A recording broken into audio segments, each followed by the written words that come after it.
Now, I think. Cool.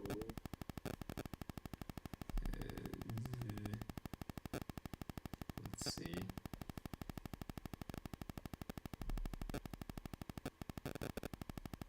No, not yet.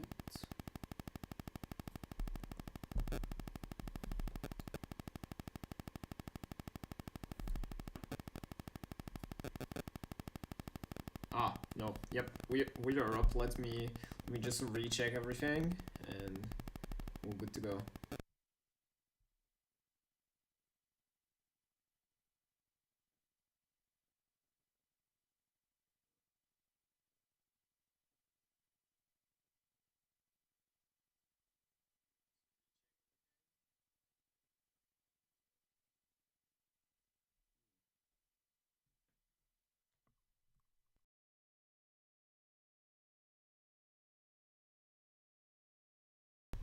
Hang on.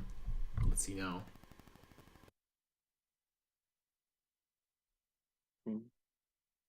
My mic is having a stroke for some reason.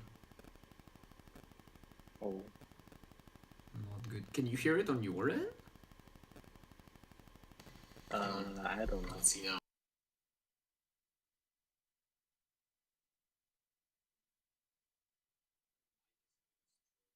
I do hear like something funky going on with your microphone sometimes.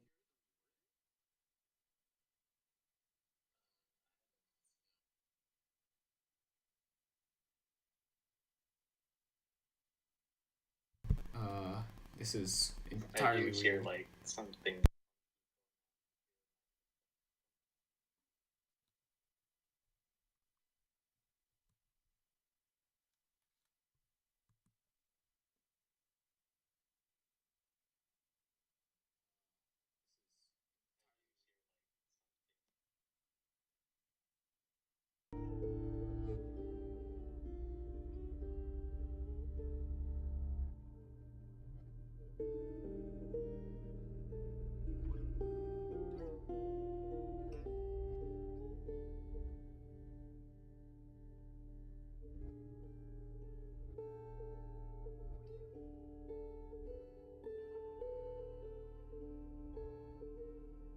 I have no idea if my microphone is still glitchy. Please tell me if it is, because I really want to know.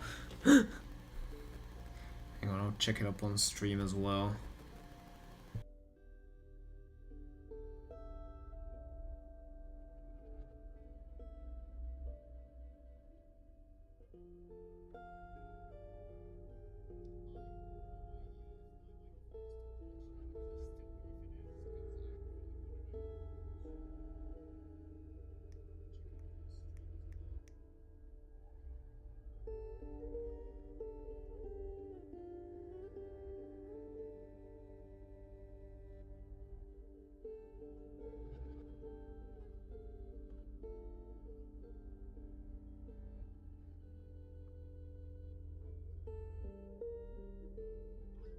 I think it's picking up two mics at once, which is very weird. It should not be doing that. Oh god. Is there no stream that we can start without any technical issues?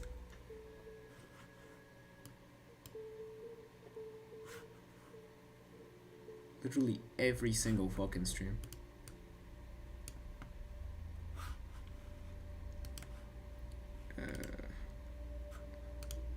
Properties, hyperquad.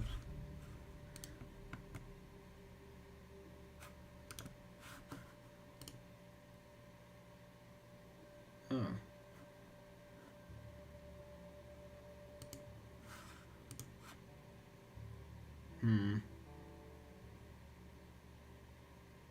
Can you talk? Yeah. Okay, it is picking you up. I can do that. That's good. Let me just check back on stream again. I'll mute for a sec.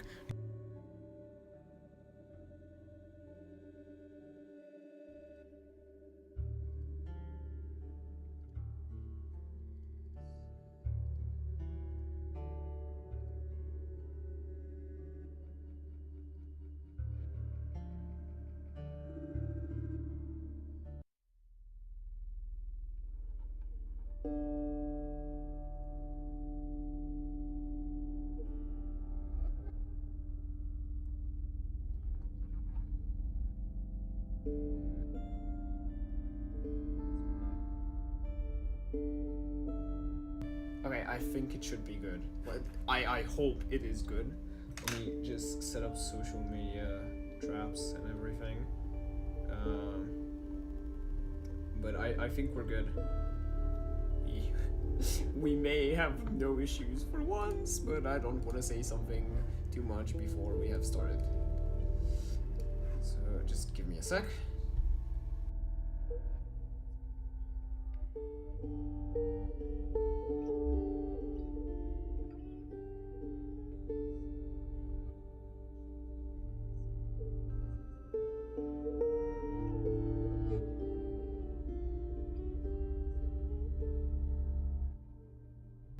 Okay, I'll put up the music slightly down, and we're good. Okay, fuck. Hello. So, we're live. How is this going to work? Well, I have Random here with me, and because we have absolutely brain rotten ourselves to love this silly card game, we have decided to do a ranking of every single card featured in the game. How this will work is we're gonna rank the base cards, but we are gonna take into account how overpowered can they become depending on what you sigilize them with. And if you don't know how this game works, we have cards and you can put different sigils on the cards so that you may upgrade them or not. We are not counting any campfires, and we are not counting Goobert, because that is entirely RNG based, really.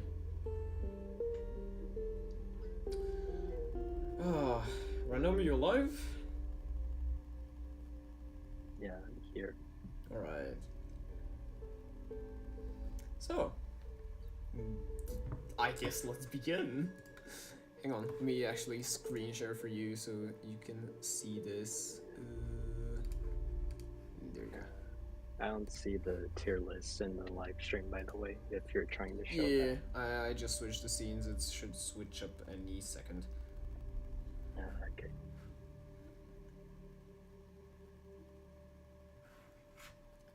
Okay.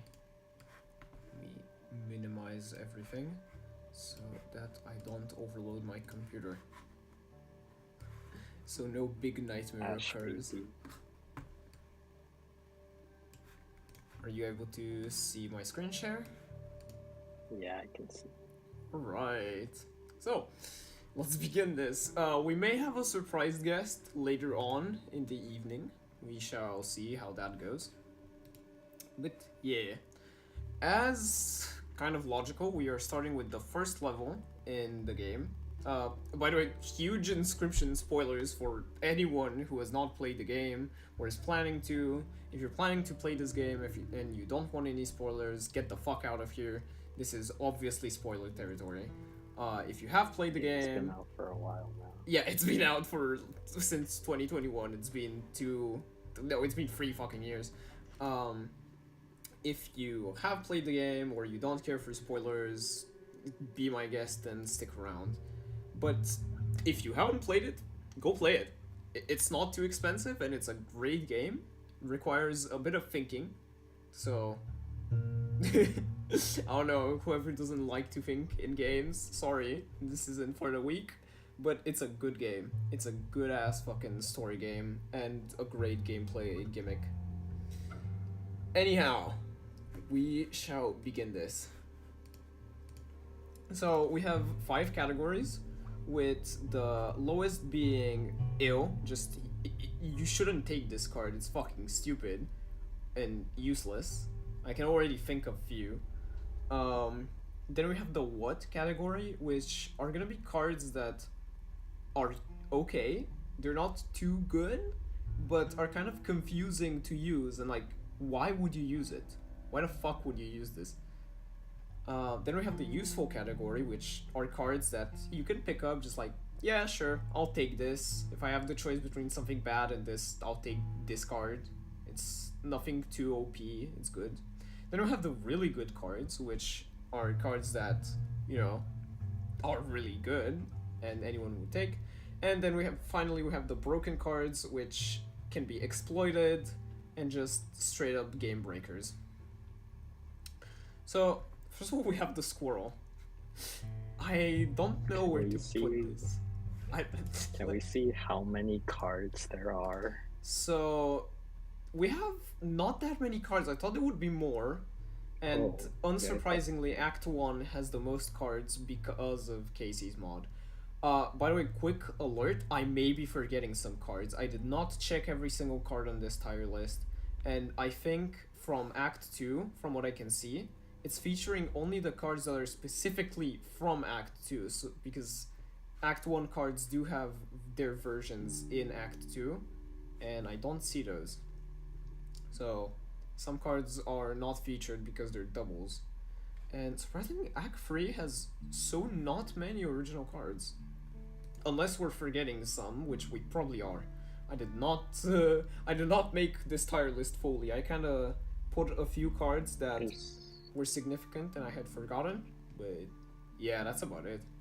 I think it's just missing the conduits. I think we can live through that. But Yeah. maybe I shall put them. So, we're gonna start with Act 1, obviously. And Act 1 and Casey's mod, because they feature cards from kind of the same gimmick, really. Yeah, and if we have time later on, me and Random may do some Inscryption PvP. But we shall see about that. It depends if we have time. Let me see how the audio of the stream is doing, actually.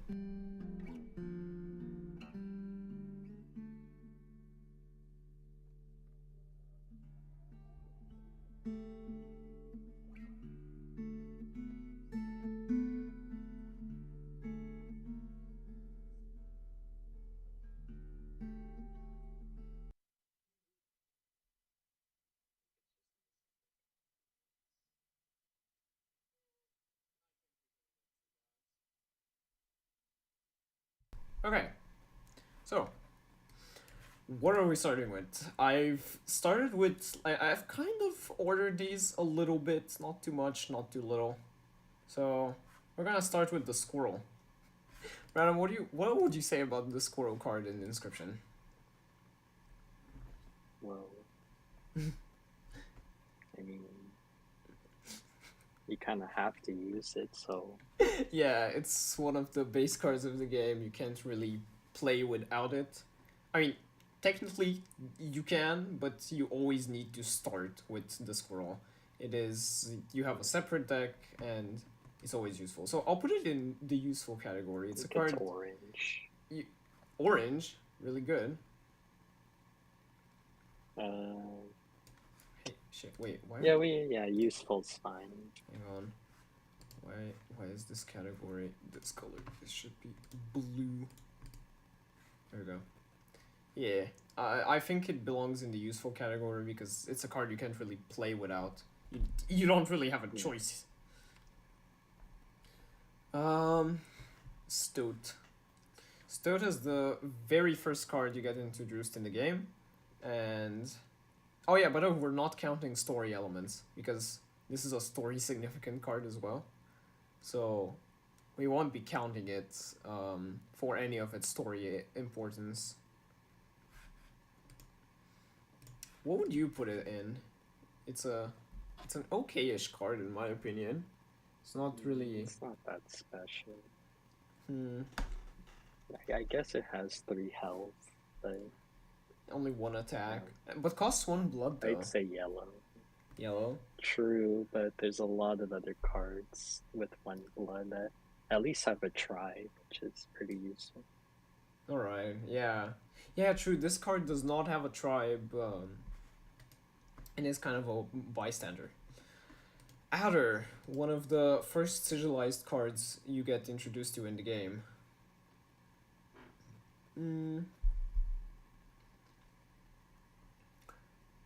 I would say it's a useful card, but not because of its cost or health or attack, but really because of its OP sigil.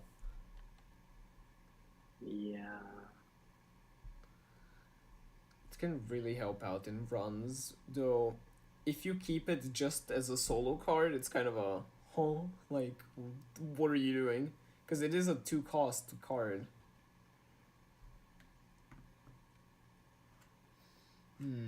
So useful. I guess so. Stingbug.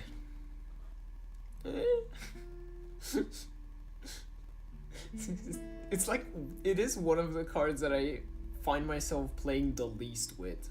Even the skunk I use more.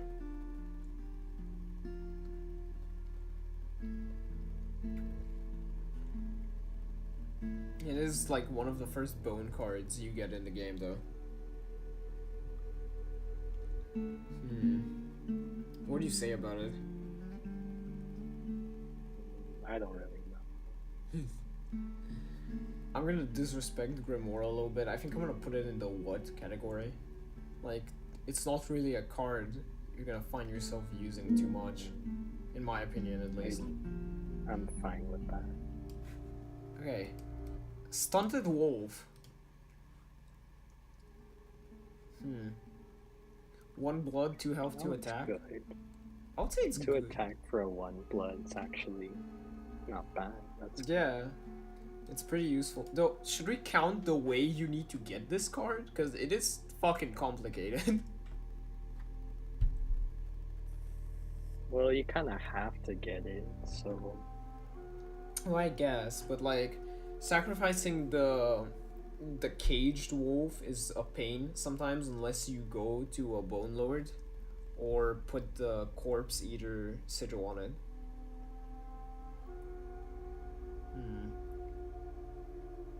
I'd say it's useful. I'll put it above the stoat. No, actually, it's now that I think about it, I've never tried putting an undying sigil on a caged wolf. I wonder what that does. yeah, that'd be Would you just interesting. would you get it back for the game? Like, it will probably get deleted from your deck next game, but will it stay in your deck for the specific battle? That's interesting. I gotta try that. River Snapper. I like this card. I used to shit talk the River Snapper a lot, but honestly, it is pretty good. Like against the bears, like if it has the adder sigil, it can actually kill 2 bears. So.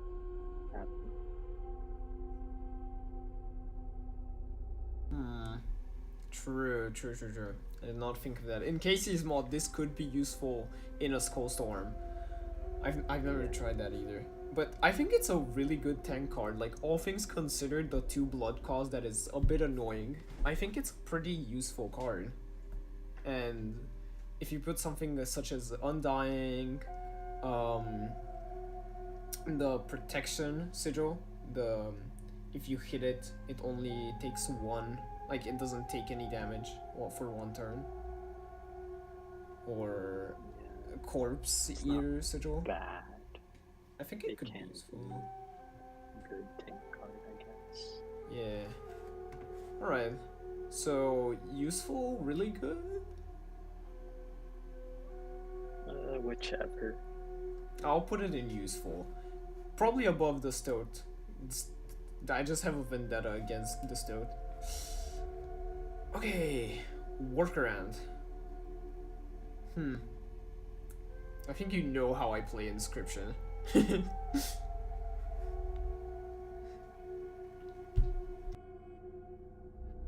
Well,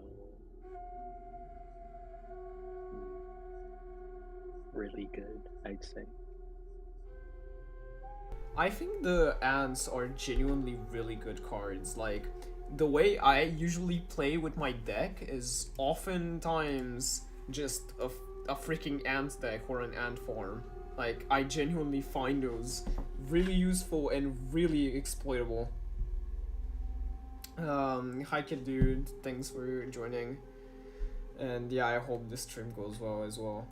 I'm gonna put the workaround in really good, because in Act 1, if you get, for example, a squirrel with like a squirrel totem with ant summoning sigil, I think it's OP. Yeah, but that's RNG. But the ant card on its own is actually good. It'll always have an attack no matter what, at the very least. True, true. And the more ants you put, the more powerful it becomes. Yeah, it's just a better frog or stoat or whatever. Yeah, it's basically quantity over quality kind of card. And it's a 1 blood as well, really useful if you're trying to use a fair hand mechanic. Yeah. Ant Queen. Not sure about the Ant Queen, because it is 2 blood and that does... It does have free health though.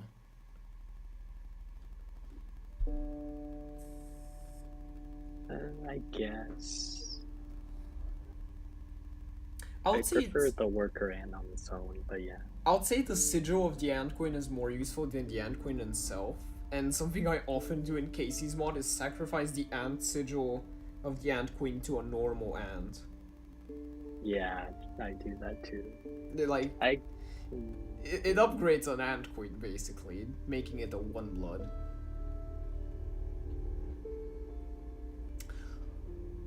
I would say it's in the useful category. Not really good, but useful on the least.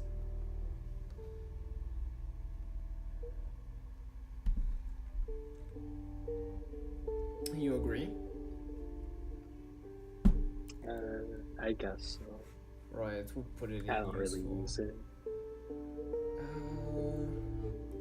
Above River Snapper, below River Snapper? Above. Above? Alright. You still have a vendetta against the River Snapper. Well, the sigil is good. The sigil is pretty good. Does it deserve to be above a stunted wolf? The 1 blood 2. Maybe not. I don't know. It's fine. Right. Beehive. Wow. One of the most exploitable cards in the game, really. So, we said we're not counting campfires, which is the main way to get this card to be actually useful, by buffing up its health on a campfire. But technically sigilizing it with something cool such as Undying can give you, well, quite the advantage, really.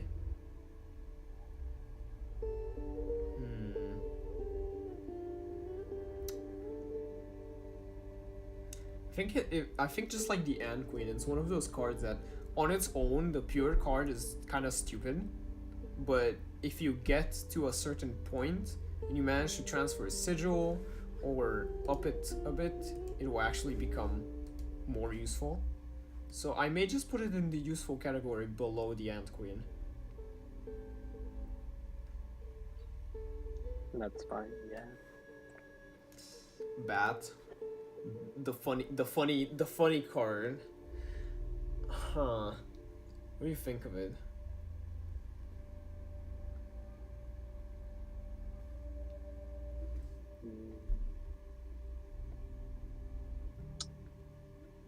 I don't know. It's kind of the first bone card you get introduced to, and I'm pretty sure it's the only flying bone card. Oh no, a turkey vulture as well. Huh. But it is expensive. If you don't have a jar of bones with you, and you don't have enough sacrifices, it's kind of expensive. Would you rather have the bat or coyote? Coyote. Oh no, wait, they're both with the same rates. Actually, I may prefer the bat because it's flying. It does direct damage. Yeah.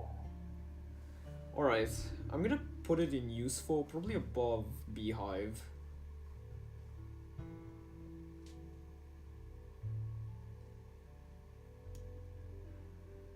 Cat. The cat. So remind me again. The cat has different uses in the different game modes now. What do you mean? In normal, in Act 1, it functions just like it is, just sacrifice it an infinite number of times and all that. But Act 2, it becomes the undead cat. Does it do that for Casey's mod, the undead cat thing? I think so. Or at least I remember seeing it. I rarely use it I in don't know. Casey's mods. That's why I wouldn't know. I'm pretty sure it does, but the chances of you actually getting to that point, it's rare, I think. Kind of I'm low. not sure. Yeah. I honestly like the cat though. I think it's good. I think it's good as well. Its sigil can be really useful as well if you put it on a black goat. I'd put it with the ant, to be honest. Really good. I think I agree. Possum, the first bone card you get introduced to. The actual first one. The actual first one. Sorry. Awesome possum, question mark?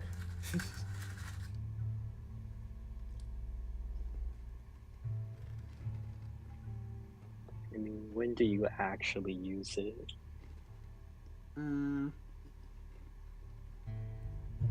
I guess it is only 2 bones, but it's nothing special. The only time I really use it is when I have a frozen possum. Yeah, I think that's separate. I don't think I have the frozen possum on here now that I think about it. Fuck. Wait, I don't have the mud turtle either. Oh, we may be forgetting quite a few cards. This is stupid.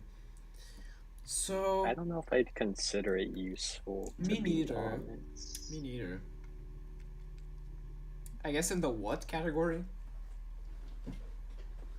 Yeah. Cockroach. See, its sigil is great. All things considered, its sigil is one of the most exploitable things in the entire game. However, the card of itself is expensive for a 1 health, 1 blood. One health, 1 attack.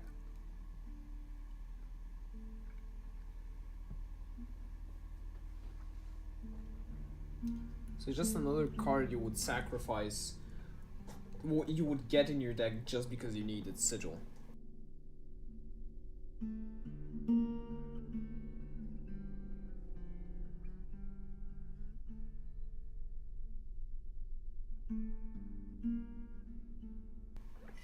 So maybe useful category because of its sigil? It's very close between really good and useful. Okay, then I'll put it above the squirrel. Okay. The alpha. Boy. Sorry, Night Beast, you're a beta. You can't rank it. Aww. No, I'm kidding. If Jumbo was here, he would have said I'm a bottom, and I can't rank him. What about the alpha card? It's just one of those, like, you don't really want to get it in your deck, but if you do, you're gonna use it a bit, I guess. Its sigil... It's cool, I guess. Its sigil is kind of cool, but, like... Like, would you really use it in a run, like a Casey's mod run? Would you really? To be honest, I don't even really get it that often. Me neither. Me neither. Though it's one of the first. Usually, it's one of the first cards that appear, whenever you start a run. It's one of those cards that has a high chance of appearing. Like trading cards. Yeah. But in the wild, I don't really. Yeah, true. Oh, it appears in the Trapper section more than... I've noticed there's some cards that don't appear, that depending on what map you're on. I don't know if that has something to do. Or is it just really weird RNG? Um, I would put it maybe above Stoat in the useful category, but it's like close to the wet category. Hmm. It's also one of the cards that had a stat change. A stat change? How so? Yeah, didn't it used to cost 4 bones? True. True. They did change that. Wasn't there a really OP Casey's mod deck with an alpha, um a Warren and something else? I have a feeling that there was something like that.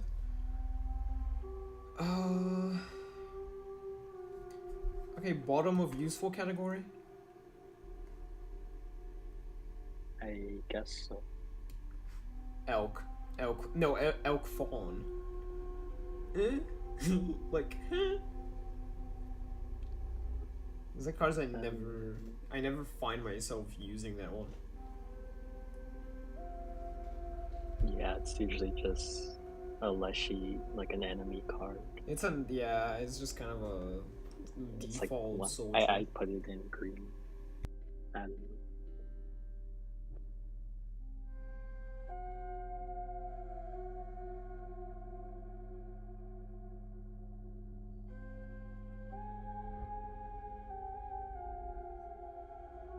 I guess I agree. I guess I agree with that ranking. Bottom of, like, freaking green category.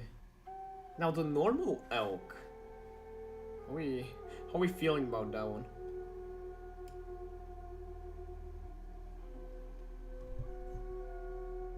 it's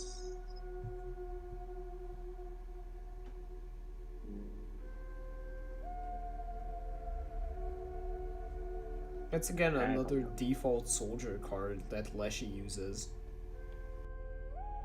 Yeah. It's better than the regular elk, but that's it. I don't know.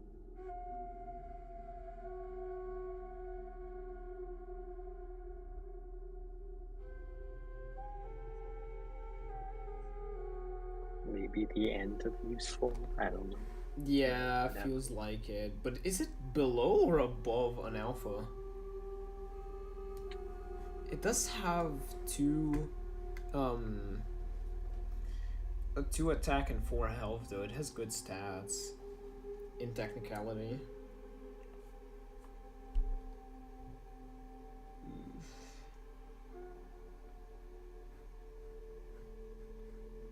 Fuck. I would put it above the alpha. Because technically to get an alpha you would need 5 sacrifices. Technically.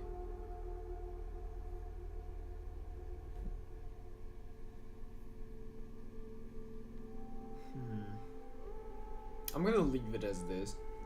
Just slightly above the alpha. Beaver. I like the Beaver card. I don't know why, but it gets a lot of hate from the community. It's because, like, when you don't know about its sigil usage, it's kind of. It just gets in the way, really. Well, fair, but if you I get... don't know. I think the beaver's risky. Is it? Like, I don't know. If you get a Beaver with an Alpha Sigil, or I don't know, dams with something funny you can put on them, useful sacrifice sigil.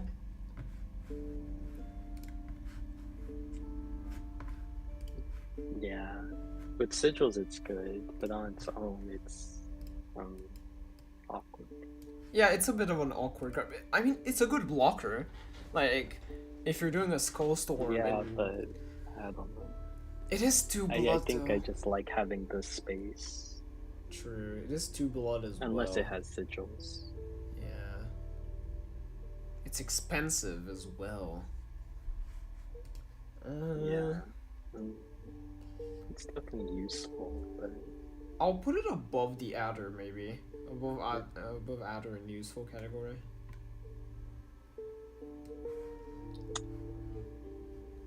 Sure. Alright. We have the bee. I like the bees. I feel like there are some of the cards that can be really easily exploited in the game. Especially with a good beehive.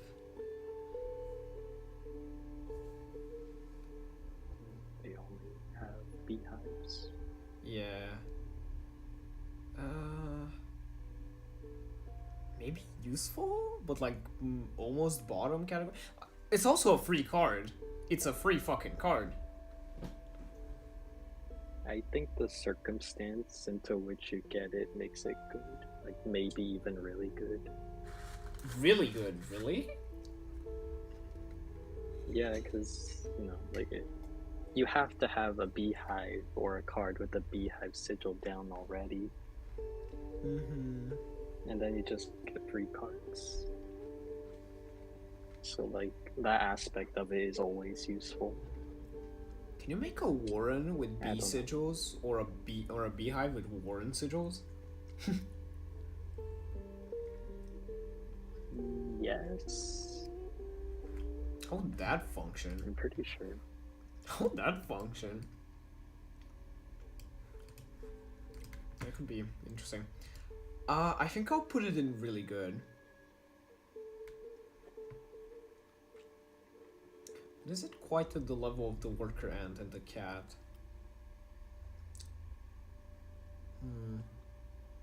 Because in technicality, it's just a flying gek. And I fucking despise the gek. Well, unlike the Gek, it's not a card you can actually have in your deck. True. Alright, I'll put it in useful. And I think because of that, it's useful. Yeah. I'll put it in useful, maybe above squirrel, though. Yeah, it's just a better squirrel. It is a better squirrel. Black Goat! The fucking goat. I love this card. Saved a lot of runs.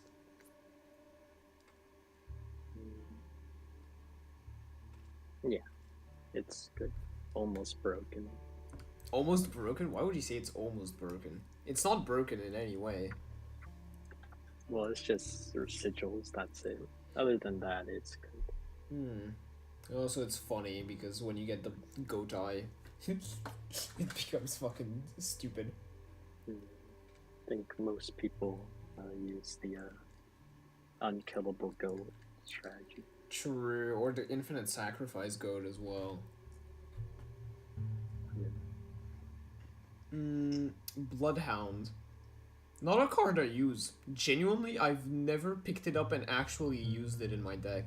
Never.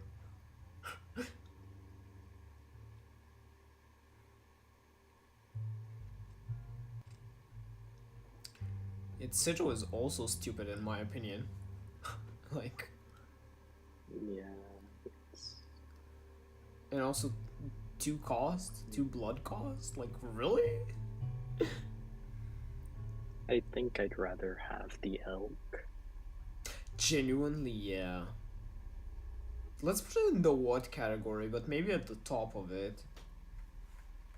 Yeah, I don't know. I'm sure its sigil could be useful, but I haven't really think of its sigil could be useful on, I don't know, a snapping turtle or something like that.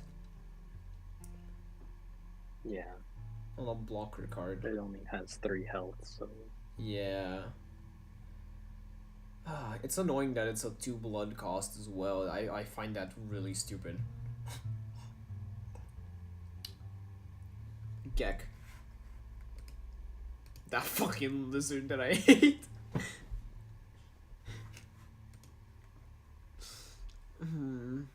I think it's a waste of a rare card. Like, why would you get this?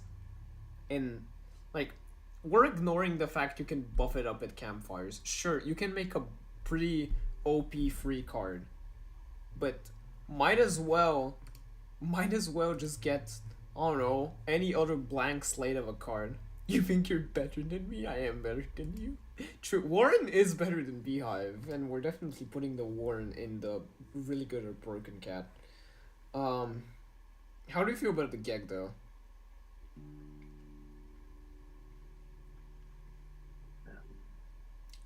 It's kind of a It's not. it's kind of a blank slate. It's kind of a blank slate of a card. Yeah, I get the idea of it, but Maybe a mealworm sigil there's could be good. better options for Oh, definitely. easy sacrifices. Bees. I would say maybe bottom of useful cat, because it still can be useful. It's just you need the right circumstances for it to be useful. Yeah, that's a good spot, I guess. Also, do free cards ruin the fair hand? Sometimes. I know the Ijirak does it. I saw a really interesting video. The game counts the Ijirak in any of its form as a free card, so it can accidentally give you an Ijirak thinking that it's a no blood or one blood, but it mimics something that is not a one blood. So you could have a one turn where you can't place anything. Yeah. The Gek, yeah, I guess is a little better in that regard, but I'd just rather not. I'd just rather not pick it up, honestly. I'd rather have the Ishirak. It's a much cooler card. True. Field Mice. OP Sigil. Genuinely OP Sigil. And also good... It used to be broken. Yeah, right? Wasn't it just straight up a cloning process where you get another... Like, you just straight up get another Field Mice with a Sigil? They had to nerf it. Sad. Could have... Pre-Casey pre-Casey Badge. update, it is broken. True. Yeah. It's a good 2 blood card. Like, 2 cost and you get 2 health and 2 attack. I think that's a good deal.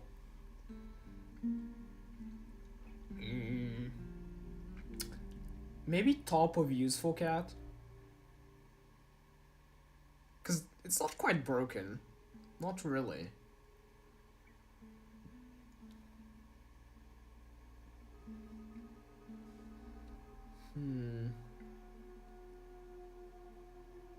I would put it at the top of useful category. Maybe below the B. Or maybe above the B actually, because of the sigil. But it's still at 2 blood cost. Below the B. Bullfrog. I mean, I'd rather it be 2 blood than 1 blood. If it was 1 blood, it would be straight up just overpowered. Stats would probably get lowered. Yeah, true. Bullfrog. Is it the only air? Oh no, Moman is also an air defense card.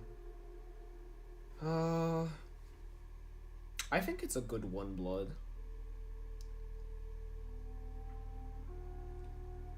Yeah, it's a very average card. That's a very average card, but I can see it being useful.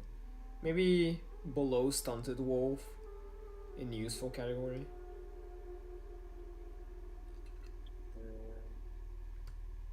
I'd say like above Beehive. Above Beehive? Sure, I agree with that. Ooh, the tentacle card, the deck tentacle card. I like it.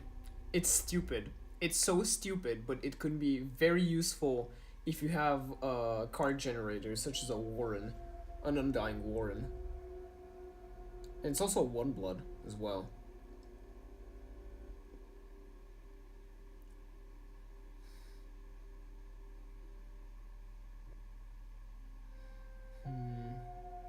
Can Leshy put down a tentacle deck card in any option? I've never seen him do it. Yeah. Maybe in the Trapper's boss fight, but other than that, I don't think so. Oh yeah, right. It's not a card with a useful sigil. It has an interesting gimmick, but I wouldn't quite say it's one of the more useful cards. It's just fun to play around with. Just not, you know, not something too special. Is it the best tentacle? Oh, I would say the mirror tentacle is the best. No, actually no, mirror tentacle is stupid. What? Yeah, no. Maybe bell tentacle is the best. I find it useful. Yeah, I think it has more health too. It has Wait, more no, health, but it's a the 2 mirror blood one. cost. Right. Uh, maybe above Stoat in the useful category. Because the chances of you having zero cards in your hand is, well, it's not low, but it's kind of low. I guess. Corpse Maggot peak. Yeah. It's a pretty broken card. Like, not because of, like, the original card is stupid. Like, five bones for what you get in stats is just straight up stupid, but most of the time you don't get to place it is this a good card on its own. Yeah. You don't get to place it most of the times. You just kill something in its spot. That's its whole purpose. So. True. I would say it's probably bottom of really good, or maybe broken. It has a broken sigil though. I don't know. It has a broken sigil. It does. Just imagine putting you can get really good things. Just corpse eater on a Uga Yuli. Yeah, it just spawns itself like. As long as you have it in your hands. Is it broken? It is broken. It is technically broken. Like, I don't know. Put it on an Undying card. Put a corpse eater on an Undying card. You can just kill that thing and it will immediately respawn straight up in its place.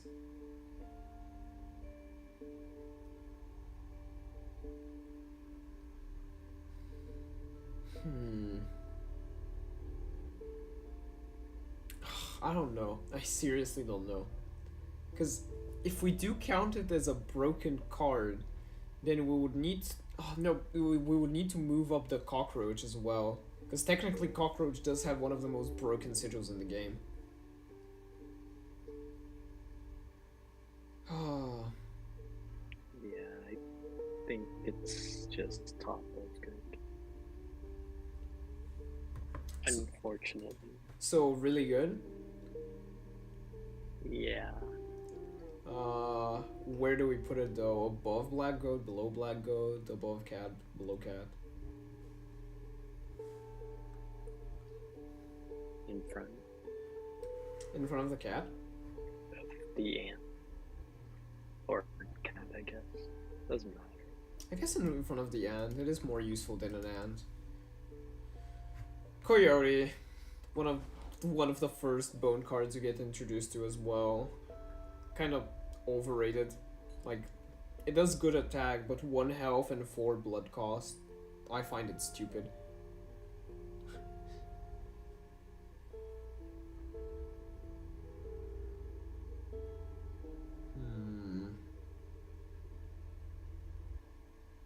I would say it's maybe below Bullfrog in the useful category.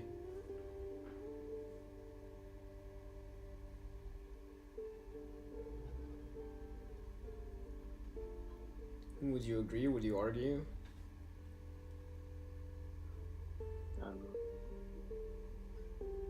It's fine. I mean, it probably belongs in the same area as the bat. Yeah, but it's definitely below the bat, I would say. Yeah. I'll put it here. It's not more useful than a beehive. Yeah, below beehive. Direwolf.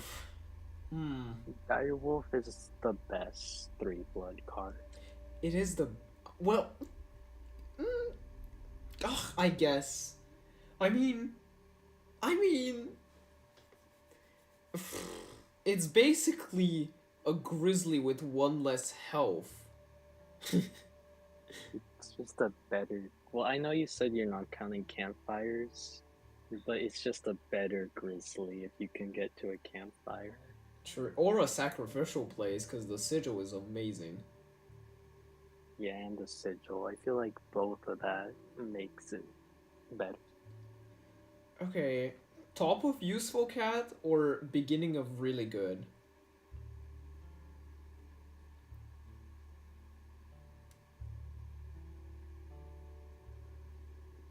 Beginning of really good.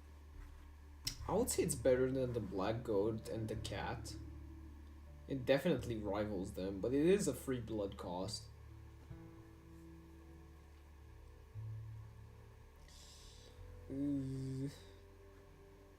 Yeah, I'm gonna put it here. Direwolf Pop. I mean, it's still really good. It's just, sadly, it's not useful in sigil transfer or anything. It's just a card useful on its own as it is. And if you can campfire it to get it at least to 2 health.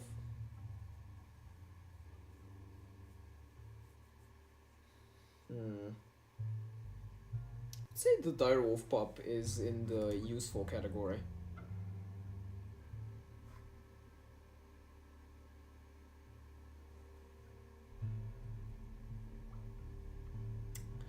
I'll take that as a yes. I'm gonna put it below cockroach though. Magpie.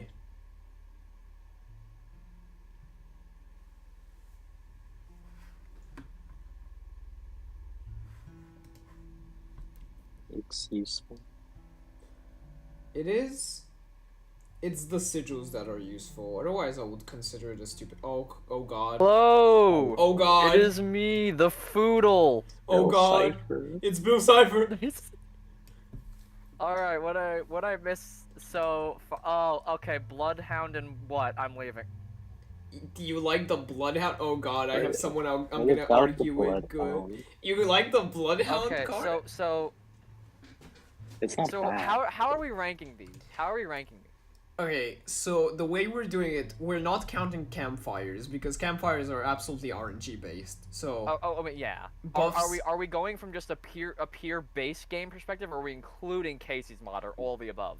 we're including Casey's mod. Every single act, we have the cards from every single act. We are including and Casey's mod as well. We're also counting sigil usefulness. So the sigils that the card can give to another card, or possibly if we can get a useful sigil on this card in the base game or Casey's mod. So my thing with Bloodhound, right? Yeah. That sigil is actually kind of cracked in freaking Casey's mod. Well, only if you put it on a freaking good blocker card, really, like something like a Moose Buck or a Snapper Turtle. True, but it's only 2 blood. Only? What do you mean only? It's really good for cards like that. I got sigil. Would you rather have a bloodhound or wolf? Be very careful Yeah, what you right now. say. Be very careful what you Honestly, fucking Bloodhound. say. Really? A Bloodhound? Because Bloodhound versus a normal wolf. Yeah, it's 1 extra blood, but it does more attack and has a sigil that can be really useful in like situations where you're just being bodied. I like Bloodhound, but that's just me. We are doing this tier list all together, so I do count all 3 of our opinions. Well, can we come to a consensus and Alright, maybe... well, I'm only here for a bit. Oh, you're here for a bit? I mean, yeah, just for a bit. I'm not staying for the rest of it. Aw. Sad. I kind of came in to make a cameo and ruin one specific card in this tier list Alright, by not having seen it. I guess we can I move would it argue. up. I would argue Bloodhound is useful. Bloodhound is very useful. Okay, well, but I would where I think we can move him. where would you put it in useful? Mm, It's definitely not top tier useful card. oh. We're going like Yeah, we are doing this a bit like that. Yes. I see. Okay. I would say yeah, right where you have it, like it's not as good as the Ader, but not as like better than Stow. I think I'm comfortable with that. Alright, fair enough. Magpie. Not exactly where I would personally put it, but I feel like that's a pretty thing. Magpie. Ooh, okay. It's only I've had runs in Casey's mod where Magpie single-handedly won me them. true, very true. But I would say only the Magpie sigils are useful. The solo card on its own is stupid. Like a two blood cost for that, kind of stupid. Especially if you don't have a bottle or anything. Yeah.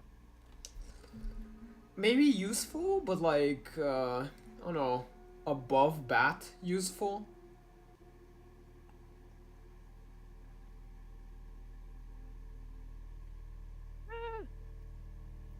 Would you Oh yeah, definitely more useful than Bat. would you put it higher up than Ant Queen? I don't personally get Ant Queen, so I can't really speak too much on that.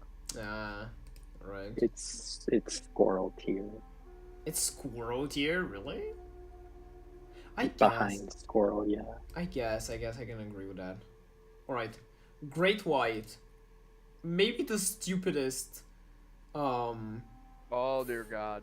free blood. No wait, I'm sorry, that goes to the Lammergeier. The Lammergeier is the dumbest fucking free blood card. Mm. I would say Great White goes in useful. It's just one of those cards you wouldn't want to get or use too much if you do. Is it? I don't like it. I don't care for it, I should say. I don't care for it either. Catherine? It's a little too.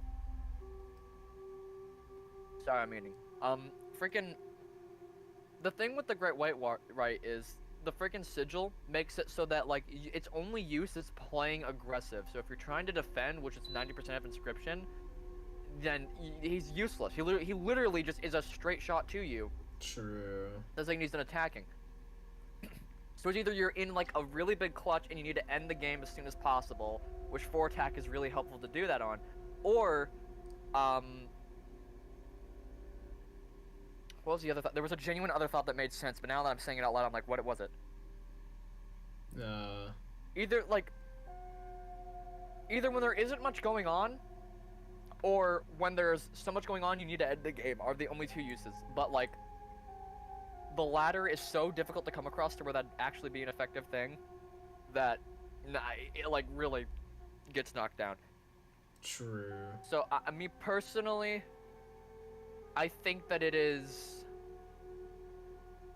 See, a lot of the cards you guys have ranked, because I guarantee you guys have like more hours on Act 1 than I do. But freaking, like I don't get the beehive, like how like the stacked cards. I don't get those, but Yeah. I would say that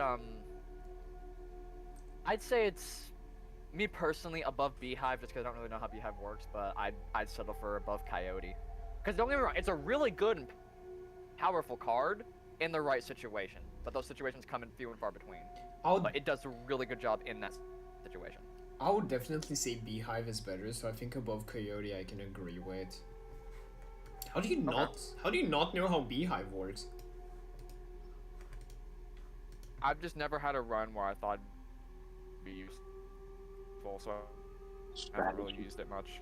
Well, basically Beehive is a good like it's it's a card that can it's a good tank card. You can get a lot of like if you come across campfires, you can tank its health up, and basically I thought we're not counting campfires. We're not counting campfires, but I'm saying usually. And it also gives you free cards. Like the bees are really good free cards. They're just flying squirrels that attack. So I don't know if you, for example, get it to like 6 health, and put it in front of something that has 1 attack, you're just gonna continuously get 6 bees over the next 6 turns. it does take time, so it's not that great, but its sigil can be useful as well. Oh wait, it functions to where it gives you 1 per turn and not just whenever it takes damage.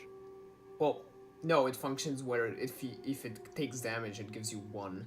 So, yeah. Oh, okay. That's what makes it. Well, but my often- thing is right. Like at a certain point. Sorry, random. What were you saying? No, I was just saying that's what makes it awkward. That's it.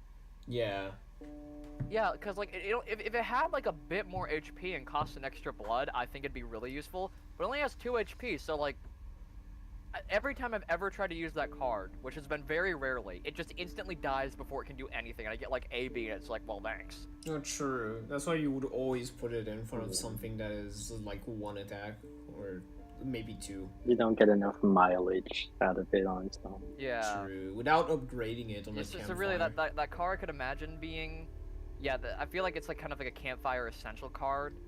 Or and a then also, sigil. not to mention, there are just so many better things that you can freaking Hmm. have with the campfires to where I think it just kind of becomes obsolete in the grand scheme of things. But that's just me. I'm not gonna mess too much with what you. I think. do just don't agree. understand Beehive. I do agree that about that. That's why we haven't put it that that far Yeah. up. Bottom Yeah, tier. Beehive looks like to be like the middle row Yeah. Also, or middle ground. Beehive Sigil could be really useful on something like a River Snapper, an Uayuli, or Moosebach. That's true. Something with more HP could be. Basically, really good. yeah. Oh yeah, Moman, I've done that. That is Oh, fun. you put the freaking Beehive on That is fun. Bloodhound. Nah, fuck. There we go again with the fucking blood. Bloodhound, my beloved. Okay, Great Greater Smoke. You know what's funny is I was. Greater Smoke and the Smoke. How we Is this feel? even a question? Really good. Really? I mean, this is free bones. This is a card Yeah. you always sacrifice when you get it. That's what I do. Well, you only get it when you have 3 lives. Oh yeah, true. Yeah. You get it with the expectation that you play on your first turn, and the only thing with like the greater smoke is that it kind of it's just a tad bit kind of useless with like the 1 attack. Because like you said, it's pretty much you're just gonna Sacrifice. place it down and sacrifice it immediately. So the greater smoke seems a little weird, but if you just need something that will do like damage and have a decent bit of health, then yeah, it's really good. And it's also a free card. Yeah, regardless. It's just always an extra squirrel. Yeah, so it's really good. it's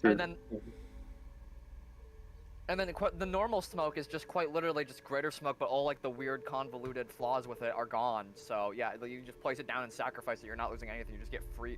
You get 1 sacrifice and 4 free bones. Like, it's great. I agree with that. It's Yeah. basically a better rat king. You're not losing anything when you sacrifice it. So yeah, I think it's better than greater smoke. Where if you sacrifice greater smoke, you are losing something. Grizzly. The Grizzle. Go Grizzly. Okay, got. I would say it's a really good card. It is the second best free blood you can get. Counter argument: the all grizzly challenge in cases mod. Fuck Skullstorm. Fuck you, Leshy.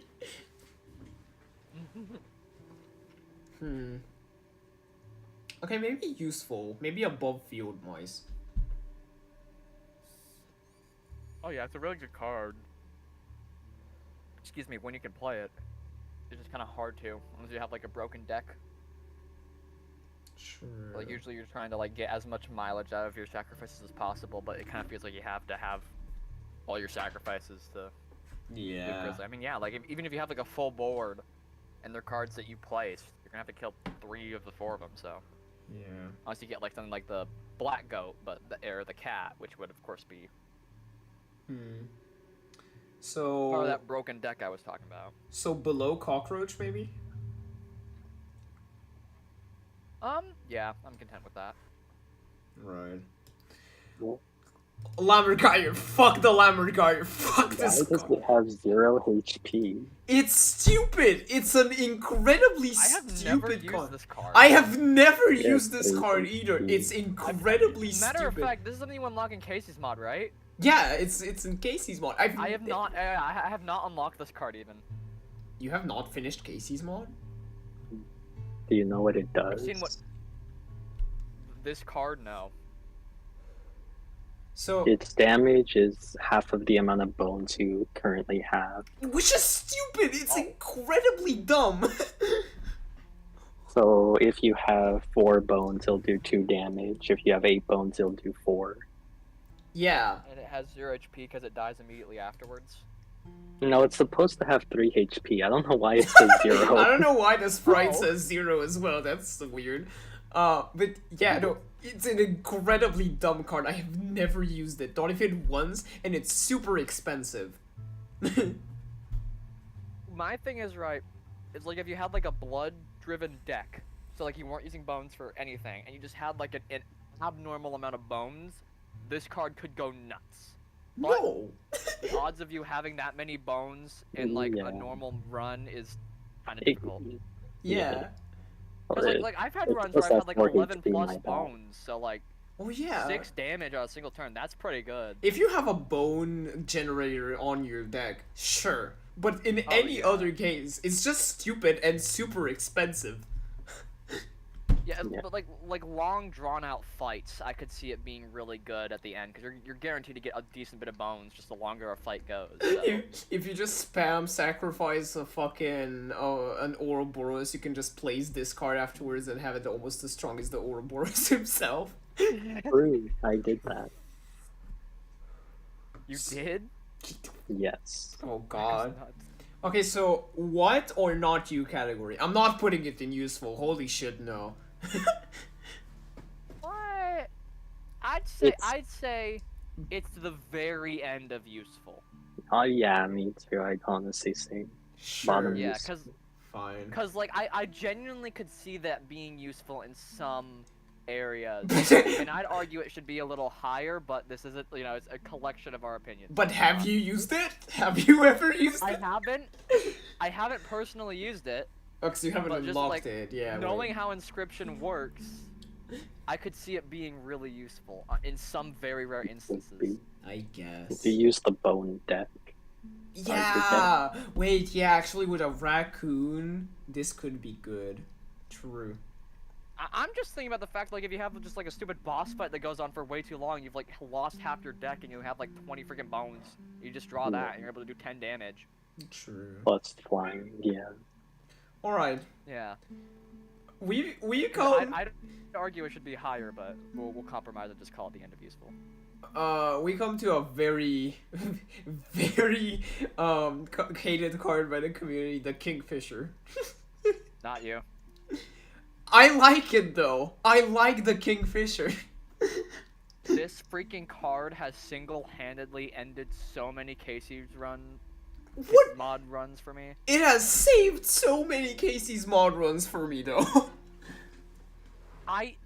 It One can't attack save you and from 1 anything. damage, and it flies like there are a million better alternatives to every single thing Listen. this thing does, and to add insult to injury, it swims. Listen.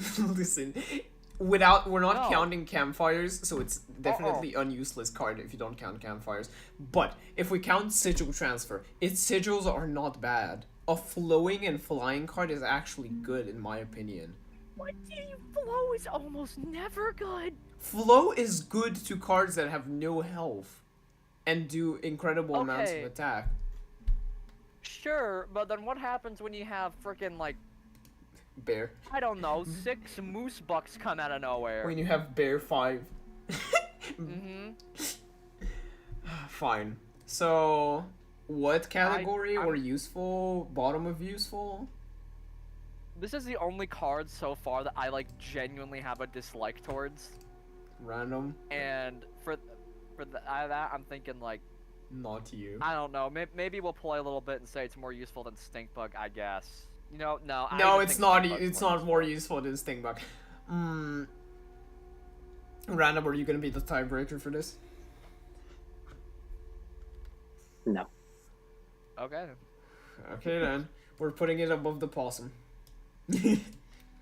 Mantis. Even then, I use a possum so much more than it. Though. How do you use a possum so much more? We had a literal conversation with Random that the possum is one of those cards that you get and you never use unless you have a frozen possum.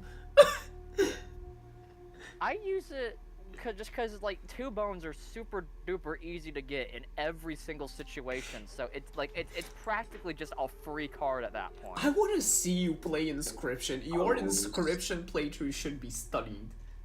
Yeah,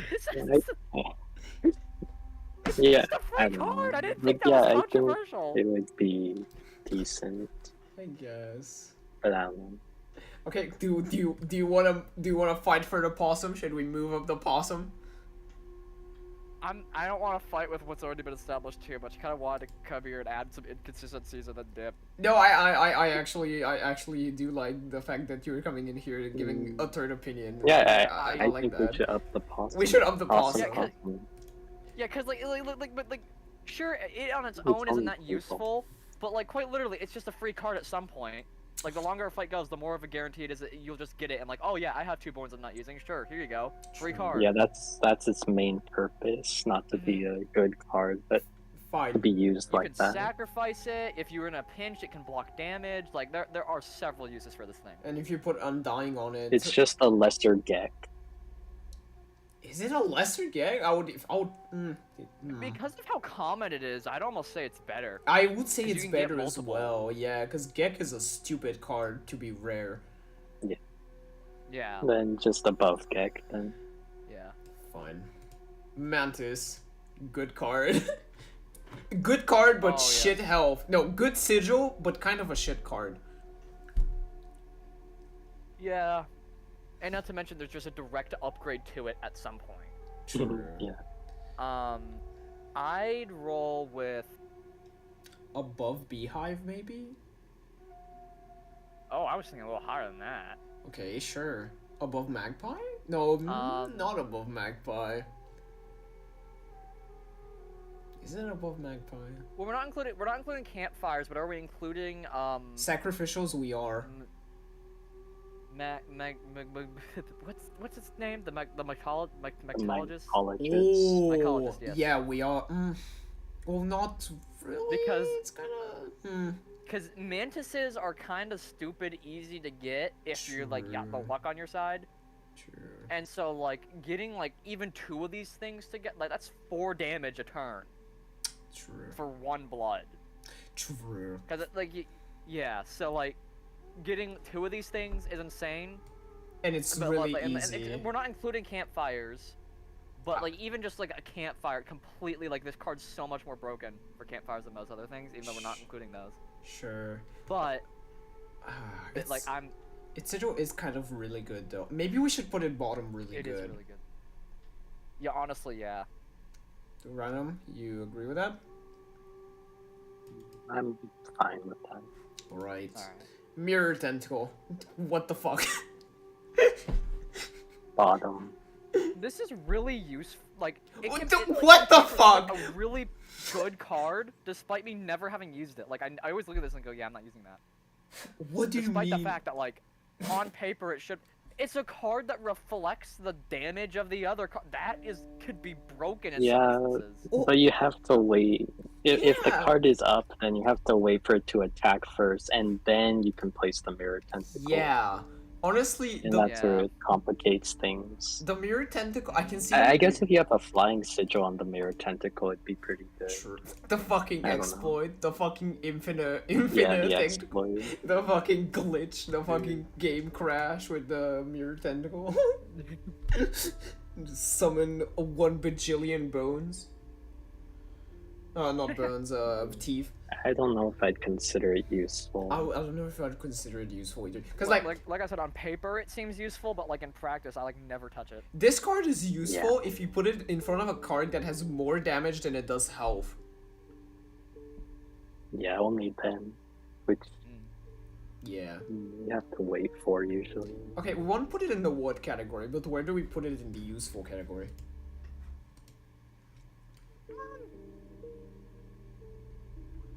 I'd say it's probably considering it's only one blood, it's probably better than the possum objectively. True. Yeah. True. Like the fact, like none of us I barely don't use use it. it though. I don't use it Yeah. either. Maybe below possum. But I don't use Okay, possum so I have either a as well. confession to make. Uh-oh. I was mistaken Bloodhound for the mole. Oh, get the fuck out. Or get Oh my holy God. fucking shit. How? It looks How? nothing It looks like it. nothing like it. Oh, you confused the sigil. You confused the burrower Yeah. sigil. Okay. The burrow sigil is what I was thinking of. So, the mole, like, is what I use in the Casey's mod run to get the most broken deck. Cause like, Right. you place it down, you sacrifice the mole, and give the sigil to the moose, and now suddenly you have Yeah. this insane tank that moves as well. Oh, blood. So it can do That damage. starter deck in specific. Yeah. You did make me think about the Bloodhound though. The Bloodhound can be useful to put on something that has a high damage. Like, I don't know. Yeah. Put it on a wolf or let's say a dire wolf if you want to get really OP. And just the moment Leshy puts down something that you want to instantly kill, this thing moves in front of it and nukes it for you. Alright. So I'll leave the Yeah. Bloodhound where it is. So, Mole. Good card. Annoying to fight against, but good card nonetheless. And it's also Yeah. one blood. Fucking one blood blocker. And let's all thank our Lord and Savior Daniel Mullins for not giving this the flying shield sigil. Why? Why would you tank? What? Because he said it's annoying to fight against this card. Imagine if it had the flying Yeah. sigil as well. It'd be even worse. Me with the Several fucking. times I use flying cards to freaking. Me with get the over it. mole man exists. The Okay. thing about the So useful where? I would put it above Coyote. No, actually even higher. I'm good with. Where is Cat? I'm good putting it above Shark. I think. I think as well. Random. Yeah. Sure. I don't really use it that often, but I It, pretty much I use could it. see it being it has good. saved at Unless least it's one. in the that specific starter deck. It has saved at least one Whenever of my you runs. like need time to just get squirrels, it's a great card to put down. If you get Yeah. If you I get the suppose. Burrower sigil on something really strong, I think I did that. I don't remember one card I gave the Burrower sigil, but it has saved me from a Skull Storm, which, come on. Skull Storm is fucking Boo. awful. Any card that can save you from a freaking skull storm is insane. That fucking bear that I hate. Mealworm. I like the Alright. Mealworm. So before we continue, regrettably, unfortunately, I do believe it is my time to go. I may jump scare later if there's time. Oh, But- motherfucker. I do want to say one thing, and I am saying this completely unironically. I think the ringworm should be at least maybe below the shark. Get out. Get the fuck out. Get out I now. am being I'm not gonna explain my thought process, but I You mean that no, completely unironically. no, we're not counting neither campfire. We're not counting campfires. The ringworm is stupid. The ringworm is an entirely dumb card that you do not. So wanna we're get. not gonna include campfires stats, Yeah. but like the secret function. Okay, buddy. The it's ringworm the- does not have a secret function. Oh. It does. Oh. Well, right. Feeding it to the Right, campers, right, it will kill 'em, right, and you just right. get free 2 instead of 1 on every campfire you do going forward. That's its main purpose. That right? is its only purpose. We'll think about it when we Yeah. get to it, but fine. All right. We'll have that in mind. Should we I hope may of be seeing back, you I later? may not. Should we hope of seeing you later? Perhaps. Perhaps. Where are you dipping off to? Okay. Just DMs with somebody. Alright, fair enough. Goodbye. Bye bye. Bye. You made some changes to the Reality's world. illusion, Bye, gold, bye. Bro thinks he's Bill Cipher. Oh, okay. Well, it's us again. Mealworm. How are we feeling about the mealworm card? Mealworm is useful. I like it as well. is always useful. If you campfire it as well, it can be really useful, though we're not counting campfires. Campfire or sigils. Yeah, right.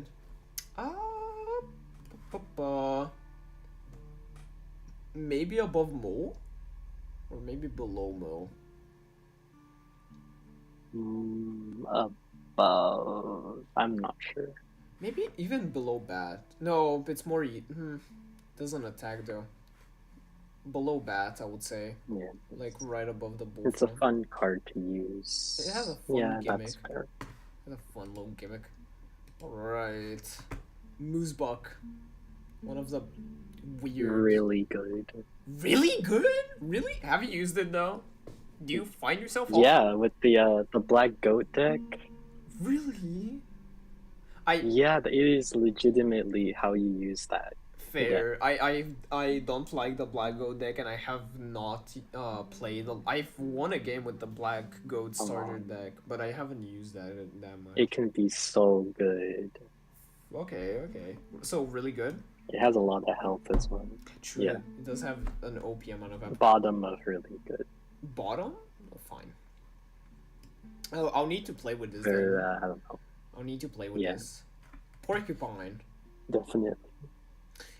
Huh. I'll say it's either useful. It's annoying to fight against. It's really stupid to fight against, but it's a useful card. It's genuinely a useful card. Yeah, I think I'd prefer it over Bullfrog, definitely. Me too. It has a fun sigil. Get this on a tank, and you pretty much get something good. Or put this on a beaver, for example. Yeah. Put it on a beaver. Still good.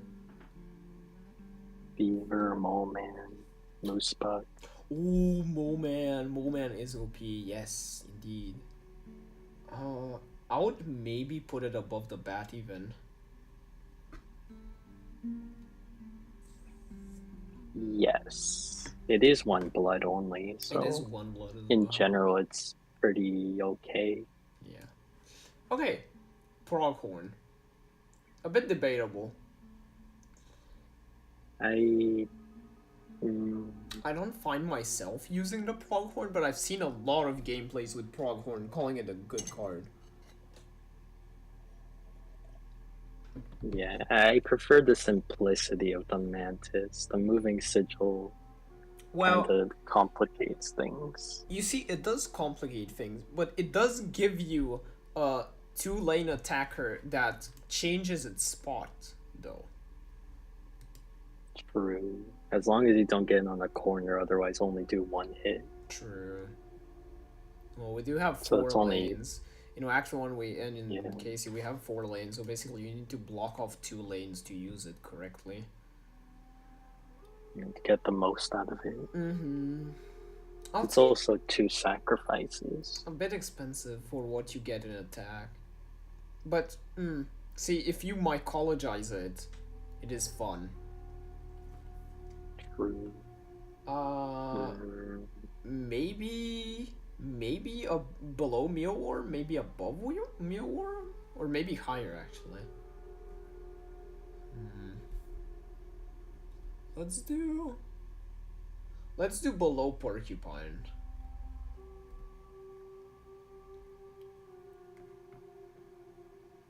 I guess so. Do you have any other place? I don't really know where else I'd put it. Yeah, no, I don't really have an idea. So yeah, that's fine. Alright. Rabbit. It is a squirrel. It's straight up just a squirrel. It's just a squirrel that you get from Warren. Okay, yeah. So, but the thing is, it is better than a squirrel. Yeah. Because you can put sigils on it. Because you can get sigils. And you can also Can't you get Rabbit without having a Warren? No, wait, I don't think you can. I don't think so. Okay, we'll put it here then. Rat King. I think it's a good card.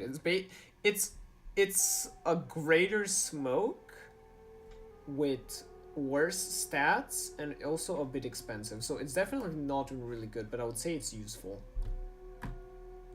Ooh. Rat King and Cockroach. Rude. That would be just a free cockroach. It would just repay itself. Every time. Yeah. Other than that, I don't really know. The sigil is interesting. I don't know, get the sigil on a black goat, and you basically have a card that gives you both bones and free sacrifice at the same time.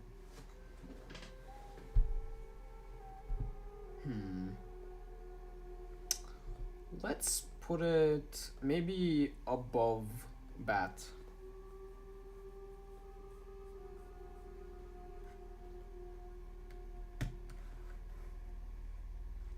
Below.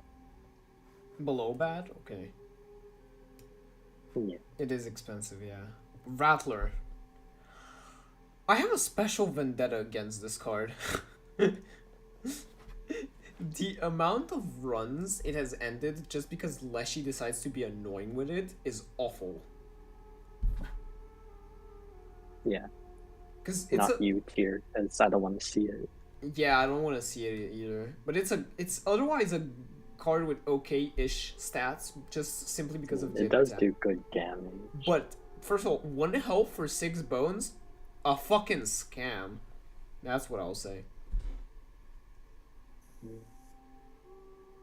Raven Egg. I mean, a lot of bone cards have that type of stats. True. Raven Egg. Raven Egg. I hate it. I hate it.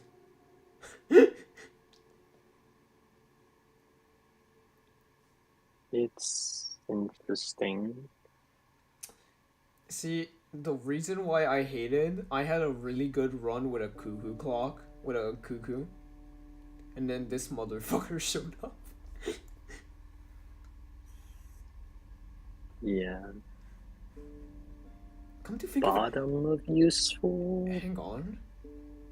Holy shit.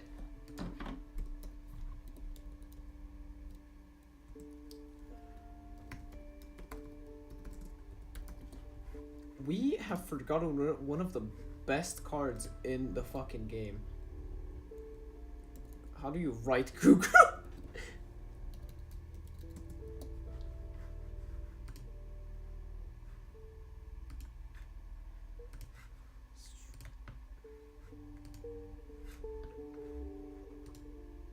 Hang on. This is a really important card to me. I cannot forgive it not being here.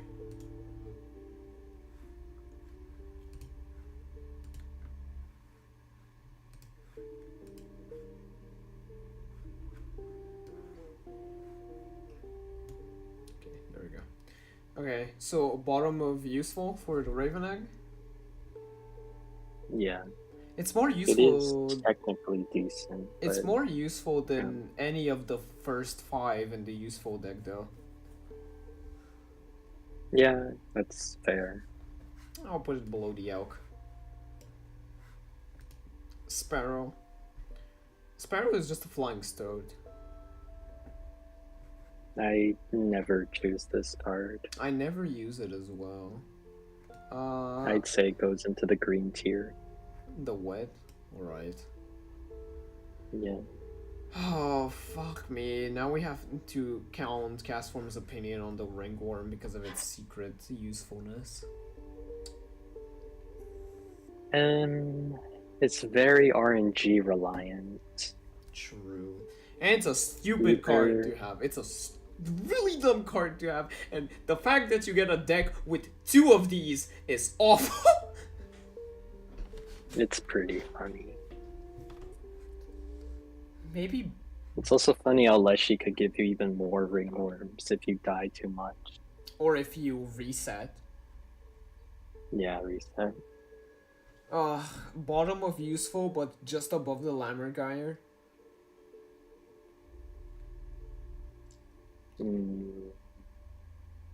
Or below the Lammergeier. I guess if it does fail the campfire, it does get better stats. So above the Lammer. Maybe? I don't know. I'll put it below the Lammer. Skunk. Yeah. We're not I don't know. we're not counting we're not counting campfires, so skunk just on its own is a base card.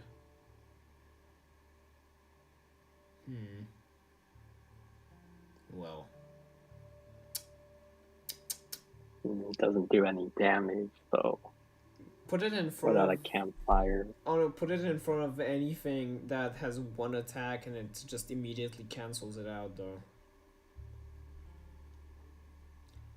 I guess, but But we did put the I don't stink know. bug in the what category. I'm not gonna want this card throughout the long game, I guess. Like, Yeah. Maybe I'd rather have a different one. maybe above the stink bug.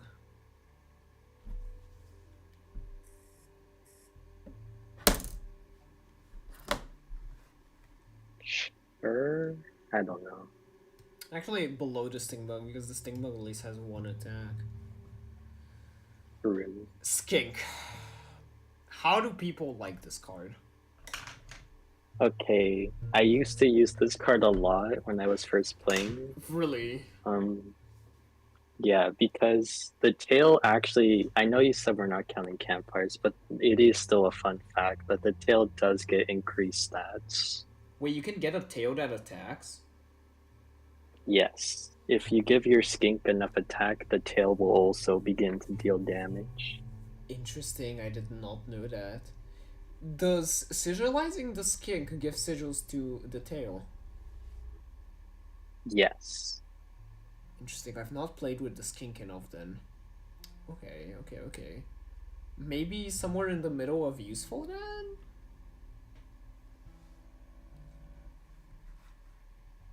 Where would you put definitely. it? You play with the skink. I don't play with the skink, so where would you It's put above the bullfrog at the very least. Where would you put it though? Where would you put it? Next to the porcupine. Below or above?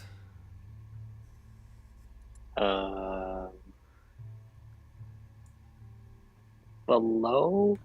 I don't know. We're gonna go with above.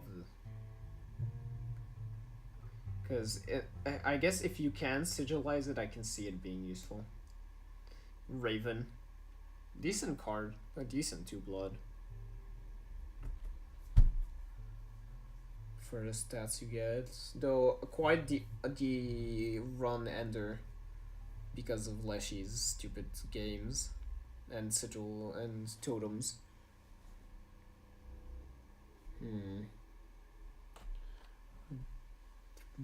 I would maybe put the Raven like above the bat, really.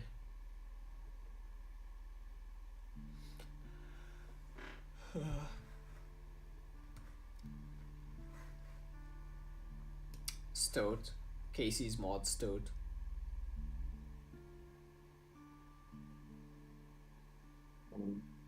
It's pretty bad. It's just the worst PO3. Yeah, it doesn't have sigils, doesn't have a totem. It's not PO3 anymore. It's not gay. No pronouns. Okay, River Otter. Well, Like cracker of a card. true, the Stoat is just genuinely a blank card. River Otter. River Otter? Well, it has to be below Kingfisher. True, because it's not even flying. Below Sparrow, even. Oh, maybe even blue tier. I never pick the River Otter. The Kingfisher I can, but the River Otter I never pick. Like, why would you choose this card? What's the usage? I don't know. I really don't know. Like, I would just pick a Kingfisher or Yeah. any other one blood card. Okay, Bell Tentacles. I have to put it in useful.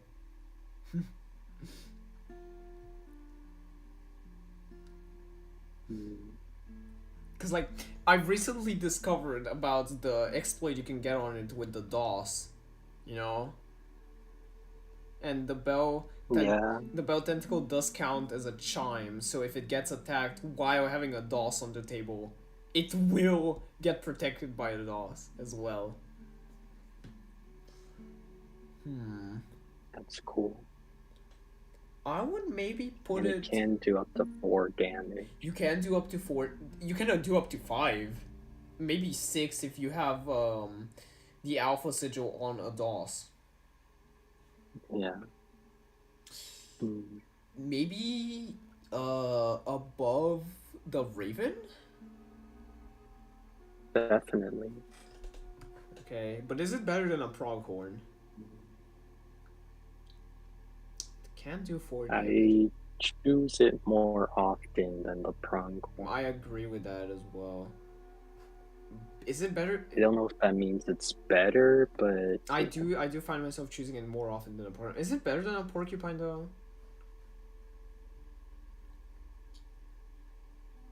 I don't know. I'll put it below the porcupine for now, but definitely better than pronghorn. Turkey vulture. I don't want to see it. I just want to put this in not you. No? Why? The amount of runs Leshy has ended with this card is stupid. It's a really expensive card to have on your deck. It's genuinely stupid if you don't have enough bones for it. And if Leshy puts it down, you just know you're gonna die if you can't kill it in the next one turn. Because it's a flying free damager. Like, it's genuinely overpowered.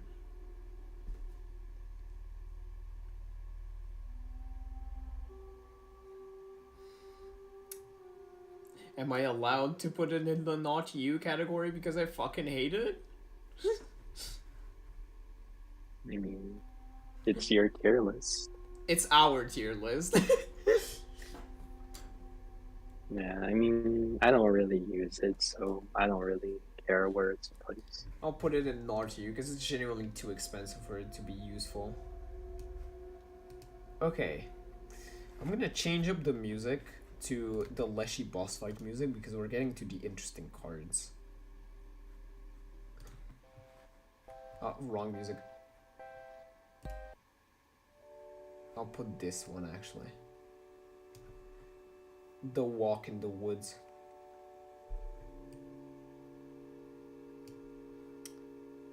So, Warren. Really interesting card. Really interesting sigil and really good exploit. Will this be our first card in the broken category?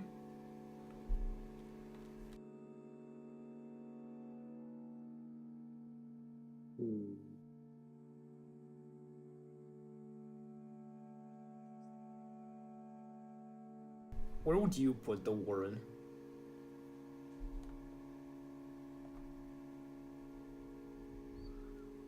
I maybe the top of really good, but I don't know. Yeah, I think I can agree with that. Almost broken. It's almost but... broken. It honestly depends if you sigilize it or not, really. Yeah. Here's a... Otherwise, it's like 2 squirrels. True. Okay. Wolf Cub. It's still really good. The Wolf Cub. Do you use it? I don't use it much because it dies. It dies oftentimes before it can become a wolf. Well, I mean, no, I don't really use it that much. It would usually end up ruining any one blood fair hand strategy I was going for. As well, yeah. We'll put it below the Lammergeier. Wolf. I don't know. Would you The wolf is good. Would you argue about a Wolf Cup? I'd say above Lammer, but it just depends on if that's one of your first one blood cards or not. True. Okay, we'll put it here. Okay, Wolf. The normal Wolf is just one of the first cards you get introduced to. It's, I think, one of the best cards in the game. Yes, 3 damage is good. And 2 health as well. And 2 blood cost isn't too expensive. Maybe top of useful, or maybe bottom of really good. Maybe even higher. No, I think that would be fine. So bottom of use, Like top of useful. I think top of useful personally, but I could go either way. All right. Amalgam, interesting card. I like the amalgam. Yes, I really like the amalgam, It's not broken. especially with the no, but with the ant thing is kind of cool. Yeah, and also totem. Any totem you have goes Yeah. on this thing. 3 attack, 3 health is just good stats. It's well balanced, yeah. Maybe better than a wolf. Maybe bottom of really good. Yeah, it has to be in really good, in my opinion. I don't know. Is it better than a moose buck? It is less expensive. It does have less health. I'm not sure. I'll put it in bottom of really good for now. This fuck ass thing. I never pick it. I never pick it as a rare choice. Unless it somehow ends up on my deck, I never pick it.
Okay, I'm back.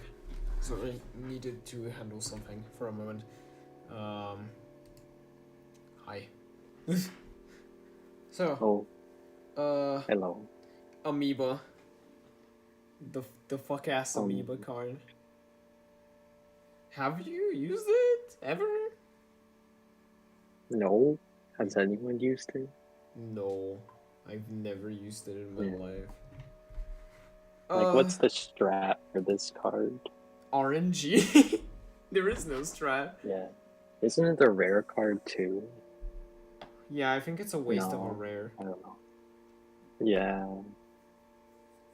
I Like, would, technically it's better than a possum, but you never get it that often, unlike a possum. I would say it's better than a Gek. Yeah.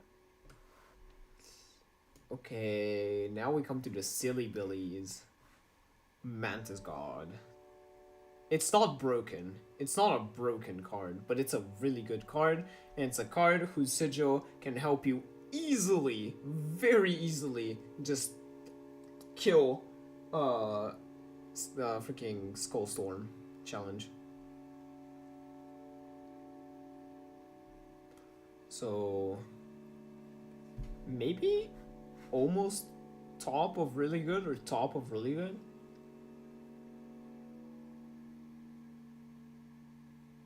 What would you say?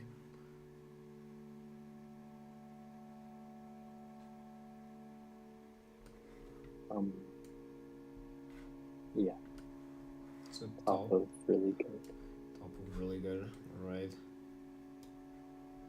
I mean, it is Mantis God. It is Mantis God. Urayuli. I don't like it. It's one of the rares that I never pick because it's just the chances of actually getting this thing on your table, unless it has a self-placing sigil, is like low. Yeah, it's...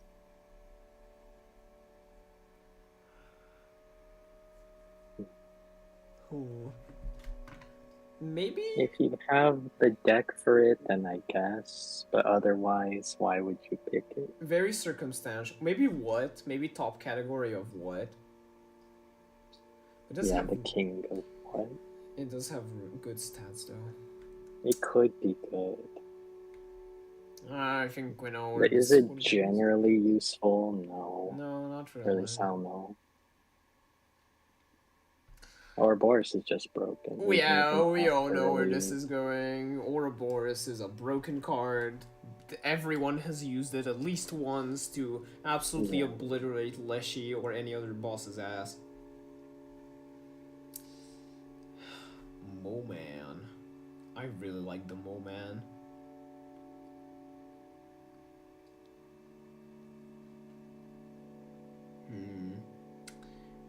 Maybe below Mantis God in the useful category because it is the best blocker, and it's a one blood. That's what makes it so good. Yeah. I mean, I don't really use it. Well, I guess I don't really get it that often. But I prefer other one blood cards, but yeah, it is probably really good, just in general. It does break the fair hand. It's always good. It does break the fair hand though. Yeah. It's somewhere in really good, but yeah. I would put it maybe above the smokes. Why not? Okay. Pack rat! Pack rat! Well, we know where this has to go. It's not broken though. It isn't broken, but it is a really good card. But because pack rats are always useful. Yeah. They're always useful. So I would say really good. I would say maybe bottom of really good. It's not better than an amalgam, but the items it can give you on an RNG base, come on. It can save you. It can save a Skullstorm, and it has happened to me where it saves me a Skullstorm run. Yeah. I don't know exactly what determines the items, but it can be. Purely RNG. It could just give you scissors or the hourglass. It can give you any item. Any item you have unlocked. Yeah, like... it can give it. Or it could just give you a boulder. which or is the fan, which is which aren't bad, but yeah. the fan is good. The boulder, I don't know. I prefer a frozen possum if anything. Yeah. Okay, so bottom of really good.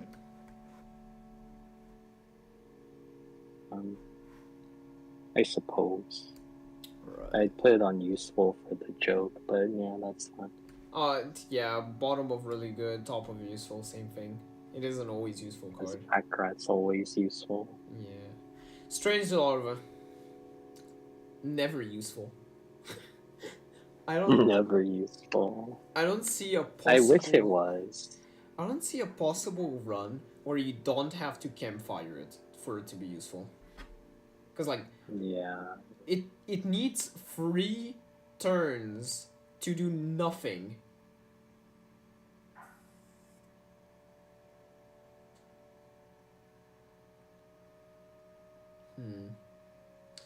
Maybe it is still better than a ringworm though. Maybe maybe the larvae Obviously. maybe the larvae belong with the larvae. Should we put it above the ringworm? I suppose. But what would you say? What would you say? Because the Mothman is No, so it's good. not good. Like, the Mothman's good, but I feel like getting there is really risky, and Yeah. since it's a rare card, I feel like you'll have, like, at least 2 other opportunities to get a better rare. Yeah. Well, I don't know.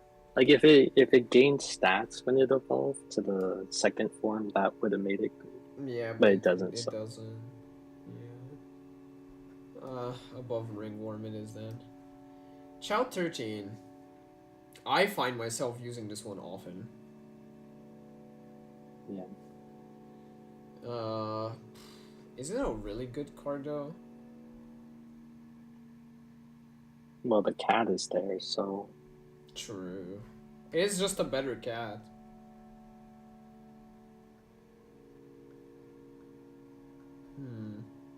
I guess above the cat.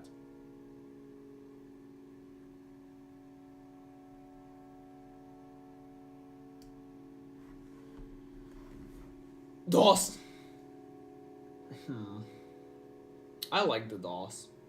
What you get out of it is, I think, really good. Like, it's basically a free lane attacker as long as you have 2 cards placed beside it in front of it.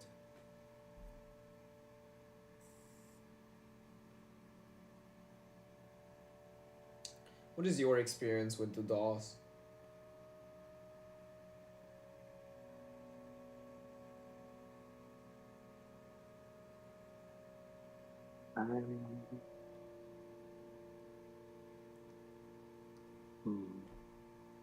it's good. Like, every time I've used it, it at least been decent. The bell is a really good mechanic, though. Like, it helps what the beaver doesn't do. Yeah, it is. Although there can't be flying cards, I guess that would be a problem. It is a better beaver, basically. Yeah. I think I'm. I don't. Is it really good or? No, I just have a personal bias towards it, but it's not that good. Yeah, it's very fun to use, but in to actuality, it's definitely useful, but I'm not sure where. I guess we'll put it above the beaver. It's just a better beaver. It fixes the flaws that a beaver has, so just better beaver, really. Hodag.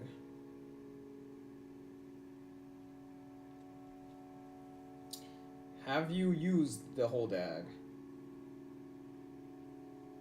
No. Really, never. Well, yeah, I've used it at some point, but yeah, it's not a rare card you would usually pick because its sigil is already on the Wolverine, which is a pretty common card. Like, the permanent increase in damage is cool, but it takes a lot of battles to grind for. Ouroboros. And yeah, Ouroboros is just easier. It Uh, has 5 health, I guess, but yeah. again, I just feel like there's better rare card options sometimes, usually. Okay, maybe in useful, uh, above the stunted wolf.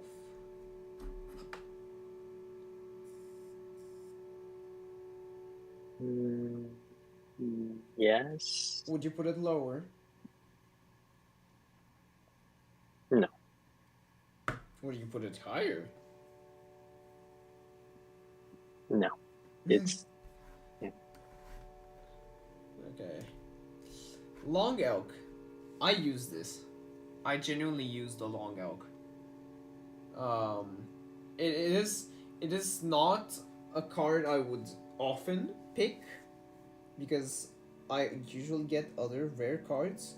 But when push comes to shove, the long elk can be useful, and it's a good lane blocker as well, and it's also sacrificable. The tails are sacrificable. free. And it's also a card that kills, that is one shot, one kill. Yeah, Oh. but that's a lot of mechanics. Yeah, it's a card that has like 4 mechanics at the same time. It moves, it leaves a tail behind, it can sacrifice, it kills, it one shot, one kills, and you can sigilize the tails it leaves behind. So maybe useful? But where? But where? Bottom, top? It's a better adder, really, because it's less expensive than an adder. So Yeah. It's a better beaver, to be honest. it is a better beaver, but is it better than a DOS? Maybe actually.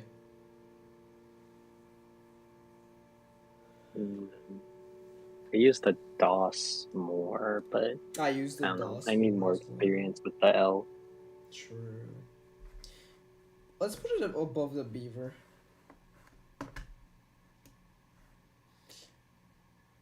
Lice. Pelt lice. Just why? Why would S tier. you really?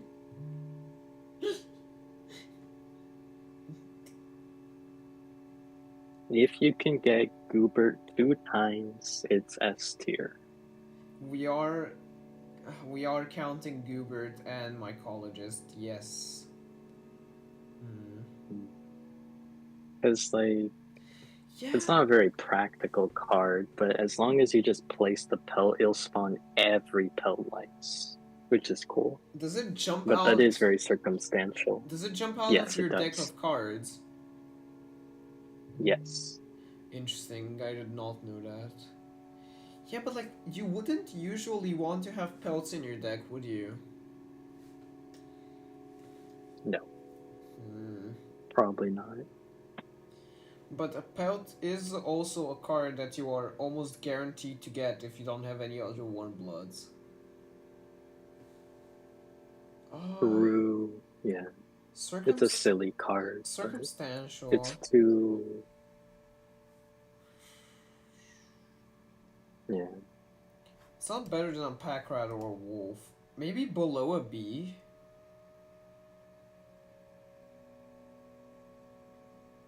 I don't know. F or S. I don't know. F or S? Top or bottom tier. But yeah, no, Beehive is a fine place, I guess. I don't know. I really don't know where I'd put this card. Me neither. I would put it below the B, not the beehive, the B. The B itself. Yeah. Silly card. Alright. Curious Egg. Well. I mean, really. Fucking Hyperjam, welcome to stream. Curious. It only costs a single bone, Yeah, but like but it does nothing. it does nothing. Its sigil. Its sigil is We did say useful, we're not. Well, yeah, but you would need we so did much. say we're not counting campfires, so. Sure, and you would need so much. Like, this card is genuinely useless in your very first boss fight. Like, at least up until then. I wouldn't say useless, but It does yeah. nothing. It doesn't spawn a Hydra up until your first Yeah, boss but fight. it only costs one bone. Like, that's the thing. True. Like, it's like a possum in that regard. Like, you use it to sacrifice if you don't have the Hydra yet. True.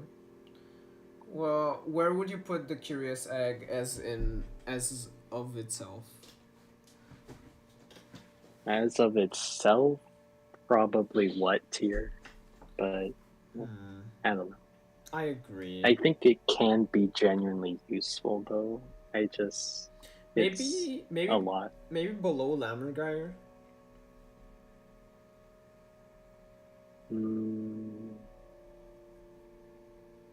Next to Ringworm.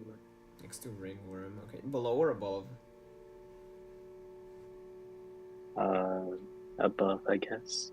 It just looks like it belongs there. It does. It does. Larva, egg, larva. Yeah, true. Hydra. It is a good card, but you do need to grind for it. Yeah. Maybe. Where do we put the Hodag? Because I do feel like it belongs next to the Hodag, genuinely. Did we put the Hodag too high? A bit, maybe. Yeah, I feel like.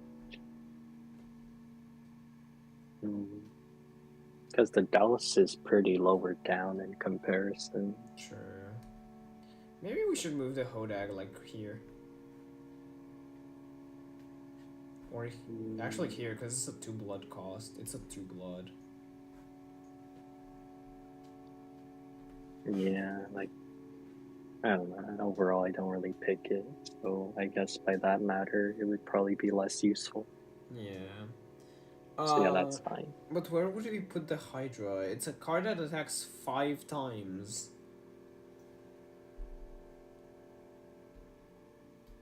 And it also the counts. card itself is good. It counts as every kin. It is only 1 bone. Yeah. But you would. It should be really good, but getting there is kind of not only getting there, keeping it there. Because once you get it, you need to still keep having a deck that has all of that these. would be a mess to have. I have beaten a run with Hydras, but still, you would basically need to be very careful about what you sacrifice. Like, you would genuinely, after getting a Hydra, you do not want to go to a sacrificial, to a campfire, nor to Bone Lord.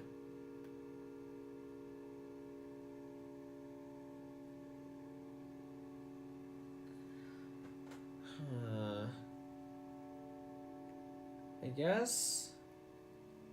guess. Yeah, I feel like with all those cards you'd have, that would make it hard to actually get the egg. So, yeah, and keep it. Yeah, like that would risk a lot. Maybe. I suppose. Maybe it's just a better Hodag, because it does have 5 health. Sure.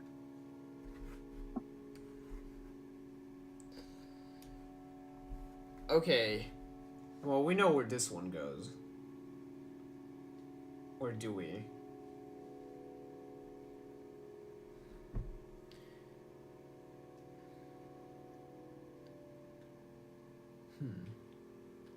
Random.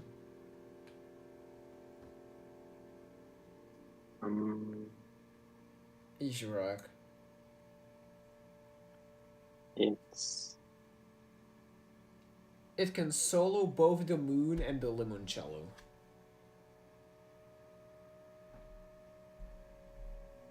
Yeah, like the only risk really is if it ruins your first turn, True. And also if you get it on... which is kind of scary. also if it mimics a really expensive card. Yeah, like you can't depend on it, but if you do get it, obviously you win. True. Or well, yeah, it's really good. It's not broken, it is a really good. Let's see. I would put it above an ant.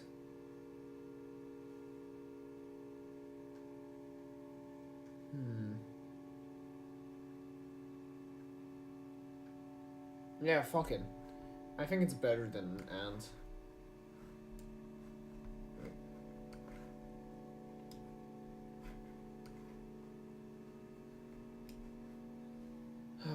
But is it better than a corpse maggot? Is it better than a corpse maggot? It does have better stats and it can never die. I like it more, but I don't know if that means it's better. I agree. I do use it more as well. Okay, we'll leave it here for now. Wolverine. Do you use that? I don't use it much. No, But it's like a what tier card? yeah, but it's yeah, I agree. Probably here. No, it's more. It's quite expensive as well. Five bones. Flying ant. I would say it's just a better. It's just slightly better than an ant queen because it flies, but it's one health.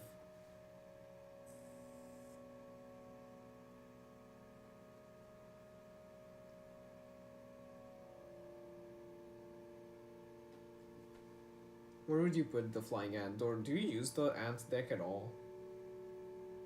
Yeah, it's definitely better than the Ant Queen. Maybe like above Magpie. True, it is less expensive than a magpie. Yeah, I agree. This is good. This fuck ass thing. The Great Kraken. That's just a gimmick card. It isn't that good either. Yeah, it's literally just RNG. Maybe what tier? Yeah, not you, just in case it turns into a mirror tentacle. True, top of not you. Sure. Raccoon. If you're going for a bone deck, I guess it could be useful. But on its own, is it really? Not really. It's very low stats. I guess you are stealing Leshy's bones though.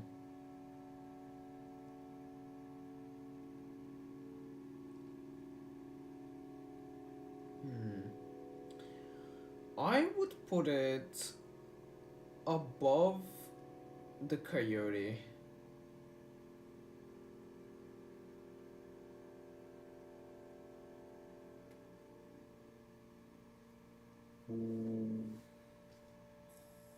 I suppose. I mean, I'd only use it if I chose its starter deck, but True. yeah. It's a very gimmick. I don't know how likely I would choose it just during gameplay. No, I think I got a place for Or it. like during the map, I mean. Actually, here. I'll put it here. That's fine. Starvation card. Technically obtainable with a hook. Or a watch. I mean, by that point, it's like, why? Well, there are runs exploiting the starvation mechanic in order to win every time. Right. You've probably seen Exo's videos, right? You know who Yeah. Exo, yeah. Yes.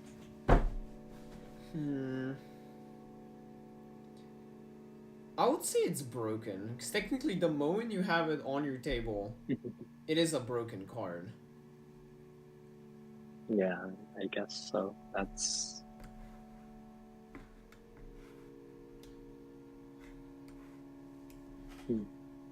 that's very funny. Wild Bull. Just the Orbital starvation. Yeah. Wild Bull. I think it's a good card. It has saved Yeah. It has saved 2 of my KC's mod runs. In very funny ways, actually. Better than Wolf, or No, not better than Wolf. because it has the same stats, but the sigil. It's can be better interesting. than... Where do we put the Bloodhound? Okay, no, it's better than that. It's maybe better than a Proghorn.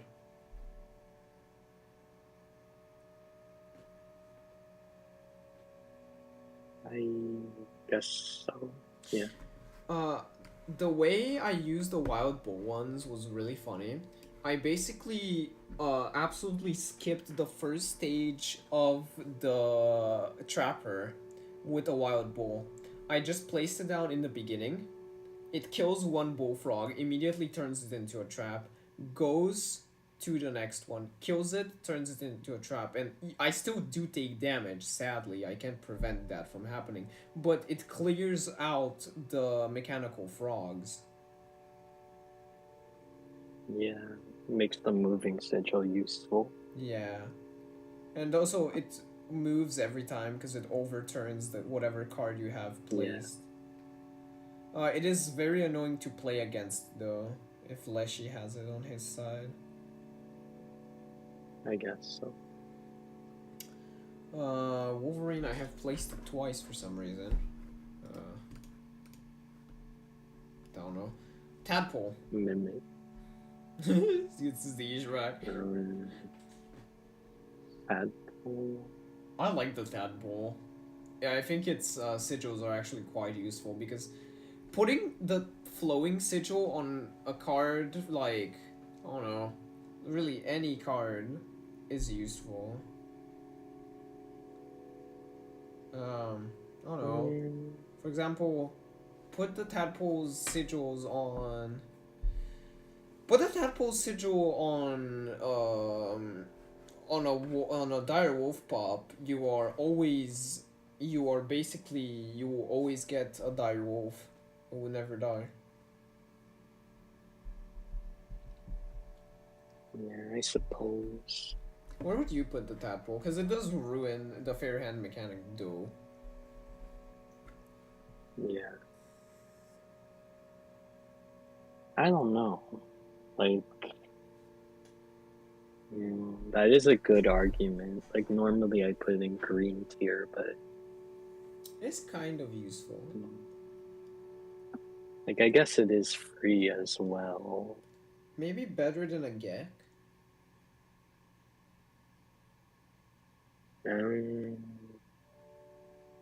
I suppose. It's not worse than a Gek because you don't waste a rare picking it. Is it better than an amoeba? Because it does turn into a frog afterwards. Which is basically the same stats as an amoeba. Sure. Yeah, why not? Right. Cuckoo. Lammer should be moved up. The Lammer? Really? Yeah. Where? Where would you move it up? It's a cool gimmick. Like, above the amoeba. Sure. I think I can work with Or that. maybe the amoeba should be moved down. No, that's fine. I'll move it here. Cuckoo. I really like the Cuckoo. I don't know, get a Cuckoo sigil on something like a Raven, or get the Cuckoo sigil on something like a Wolf, or an Ouroboros if you want to be fucking nuts. It's an immediate, like, it's really OP.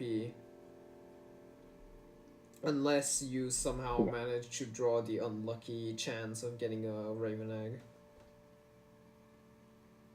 Yeah. I think it's really good. Maybe. I would agree it's a really good card. But where in really good? Maybe bottom?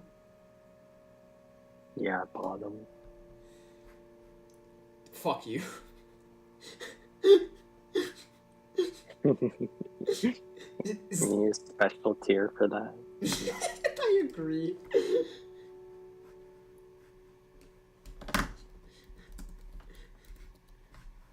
Oh, where did it go? Oh, no.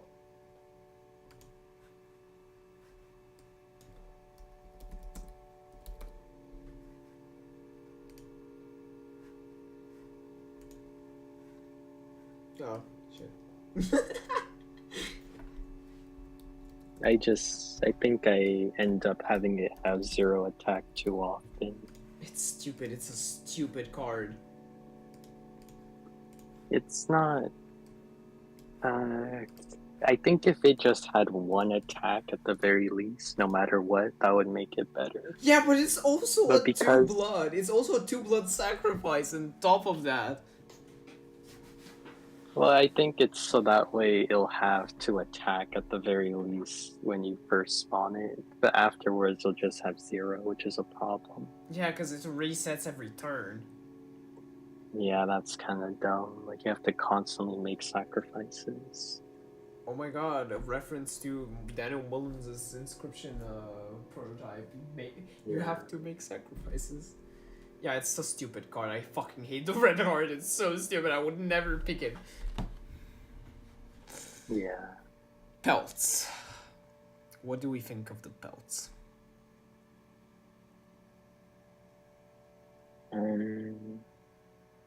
They can be used as defense. Yeah. Maybe bottom of useful, and the golden pelt we put it a bit above useful. Like I don't know. Yeah, I guess I can see that. I mean, my colleges can make them pretty True. good, but The that's a little... golden pelt is basically a better tentacle, free health, no attack, Sure. and it doesn't cost anything. Okay, I'm gonna change up the music again. We finished Act 1. Nope. Temple of Magics. Okay. Well. Can I just say that every single one of these 4 cards will be put into fuck you because I fucking hate them?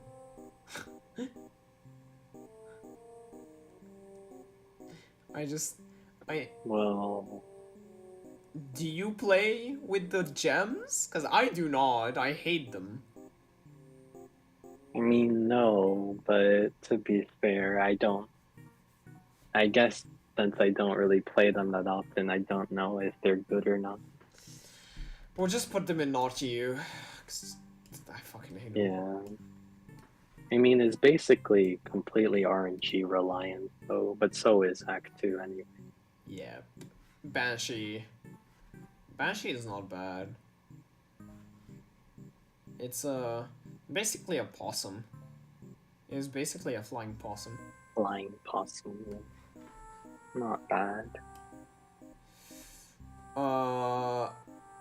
This is shit. It's so expensive. Yeah. There's better 6 battery cards. Just put it in fuck you. I hate it. It's a little too high, yeah. Oh my. I guess battery does replenish, but you can't depend on that. Yeah. This fucking thing. We love it. It's broken. It's completely broken, really. It's basically broken. If you have a... Well, there's a more broken one, but yeah. We'll get to it. Do I see it? Is it in here? It is in here. I saw it. We'll put it in Really broken. good. Oh, really good? Okay.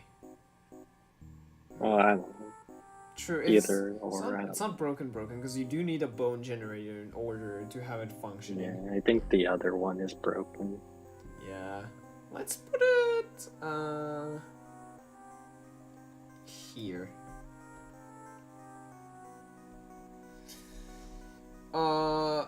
This is just a more expensive bloodhound, so I would just put it below the bloodhound.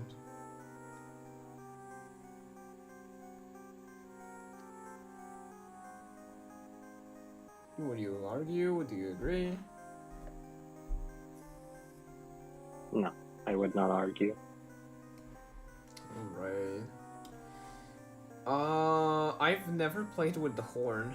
Like, I've had it, but I've never used it, really.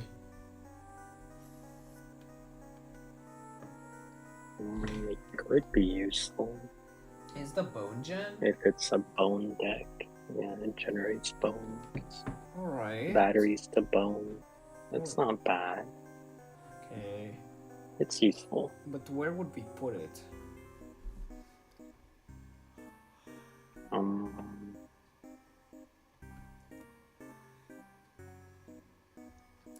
It's a 1/1. Maybe above raccoon? I guess so. Maybe below I don't really raccoon, actually. It is more expensive than a raccoon.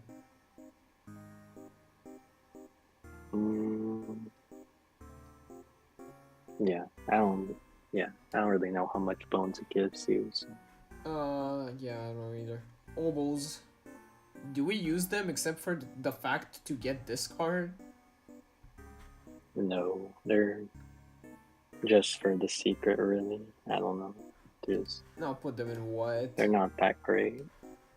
What? This guy. Oh, that's the conduits. That's why the conduits are not in act.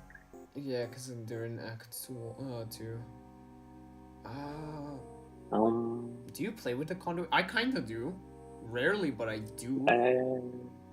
I really like their gimmick, but they're definitely better in Act 3, though. Because we get 5 lanes. Yeah, the extra lane is helpful when it comes to conduits. True. Maybe it is a 1. It is a 0-2. Maybe above Raven Egg.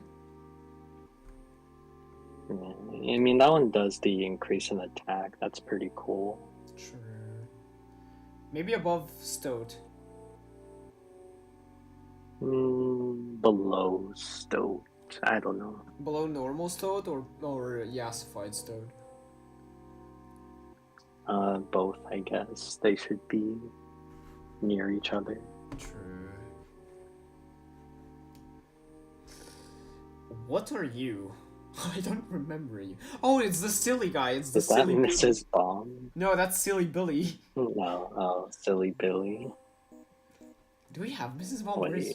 Where's Mrs. Bomb? I don't see Mrs. Bomb. Oh no, I saw her. Silly Billy. 2 free. It's basically a wolf. It's not bad. It's a wolf with 4 Yeah. energy. So it's a worse wolf. Yeah, Maybe quite a few batteries, but still, it's... maybe below the bee?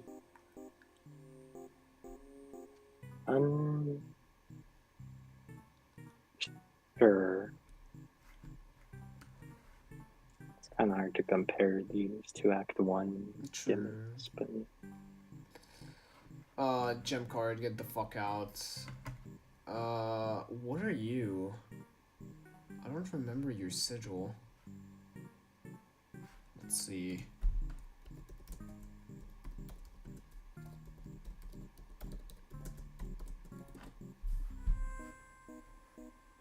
No, not hand tentacle.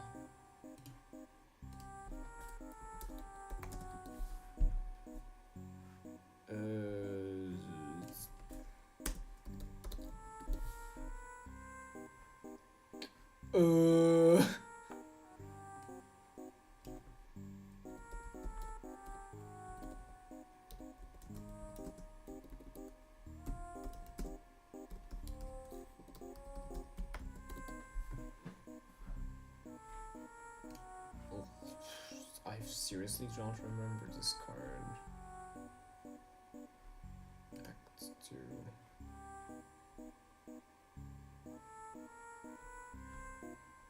Undead. You. Dead hand. Dead hand can be used to re-roll. Oh!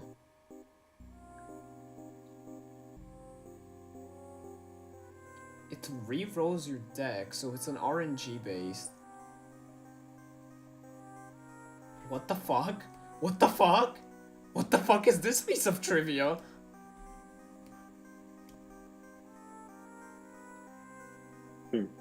That's interesting.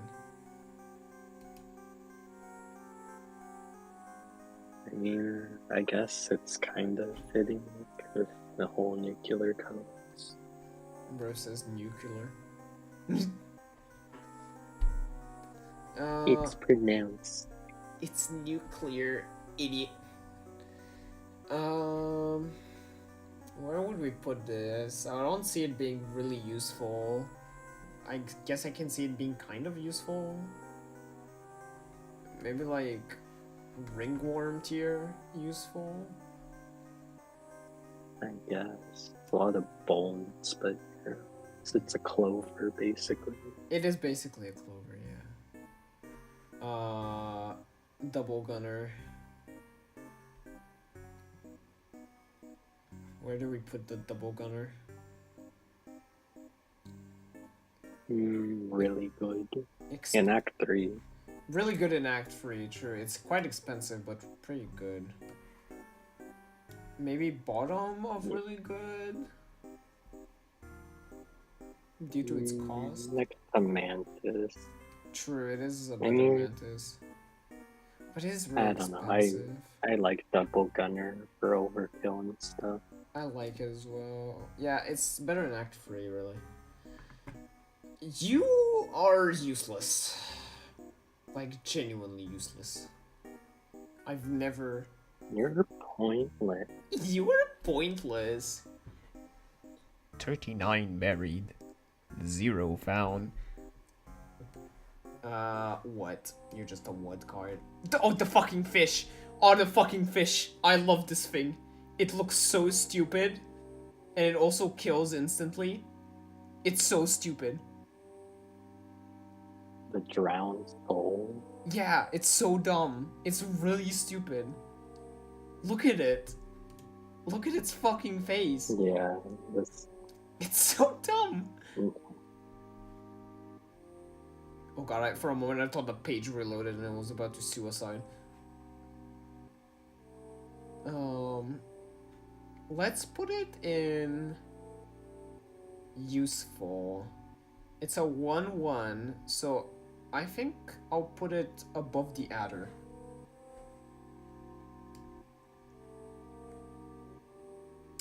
Conduit cards.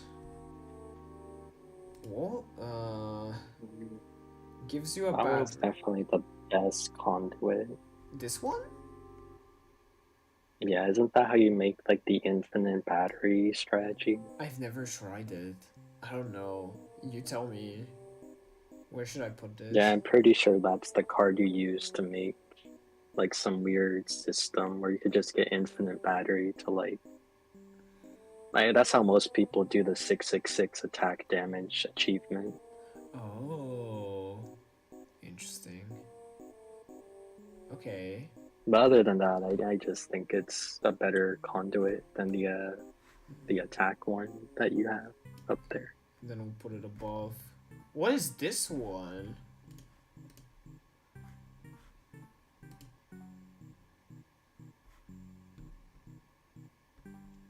Act 2. Is that the one that makes the leap bots? Is it? It's a printer, yeah, I think. Are the cards gonna It's load? like Pop Goes. Oh my fucking god, you're dying.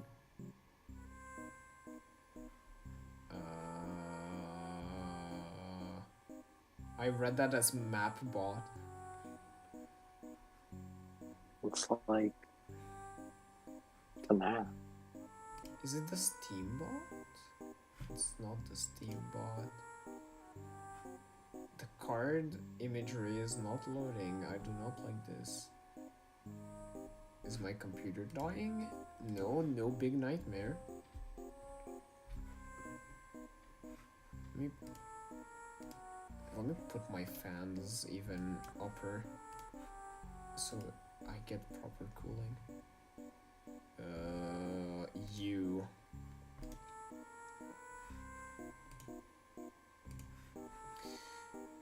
It spawns leap bots in every empty space once it's in a complete circuit. But if it's in a complete circuit, does it have the place to spawn leap bots? 2, yeah, only 2. Ah, right. In Act 3, technically 3. It's kind of useless in my opinion. Yeah. You don't really focus that much on making an entire wall of defense. That's a little much. Yeah, I guess. I think I like the other conduits more. I guess it's a what card for me. Yeah. Get the fuck out of here, Wolverine. Frankenstein. The Frankenstein card. It is expensive, but you do get good stats.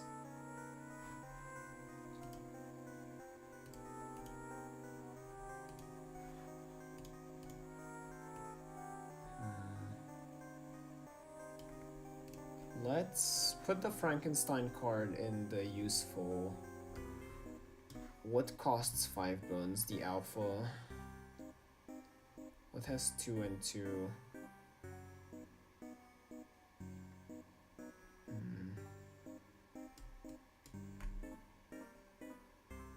Really? Oh, there it is.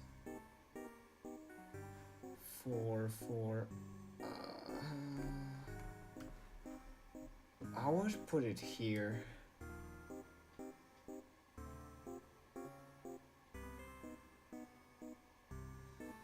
Oh my god! Oh my god!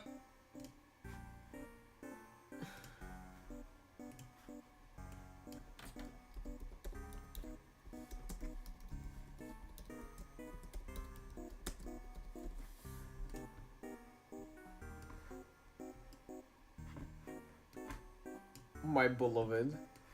If this card was in Act 3, PO3 would hate me so much. Just for how much I love this card. I love the gambling bot.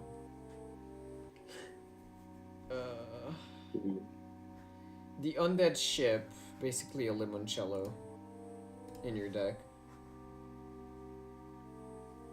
How are we feeling about it? Interesting gimmick. Interesting gimmick as well, yeah. Huh? It's okay. I would say useful. Maybe somewhere around here, this area.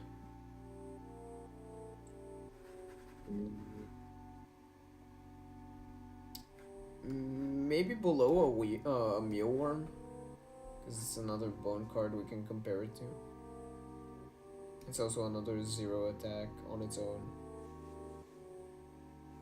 I don't know, much different since Yeah, on skeletons that deal 1 damage. in gimmicks, it is quite different. Wait, we have another moving card nearby, Proghorn. This is better than a Proghorn. Yes. True. It's cooler than a pronghorn. It's not better than a wild bull though. Is it better? Nah. It's not better, yeah. The bone digger, the grave digger. It's not bad. It's only 1 bone. And yeah, And then it just gives you it back. Yeah.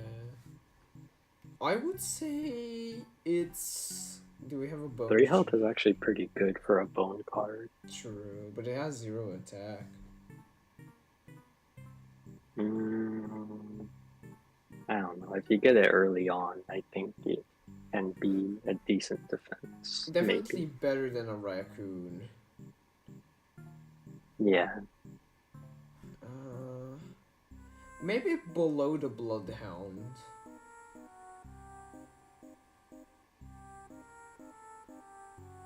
Yeah. Maybe. what was this called? Fucking not vulture. Hawk. It's a rattler. It's a flying rattler. Yeah. 3 damage. 3 damage, flies, and it's 2 sacrifices. Better than a raven? No, not really. No. Because it dies fast. It dies really fast. I suppose. I would say below a raven. I just like the attack. Yeah, the attack is good, but it's not something meant to last. So below raven, really. Depends on where you place it. What is this?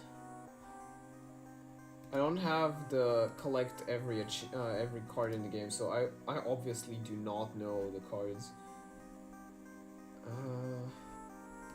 Seemed like an undead card to me. 13 bones! Holy shit!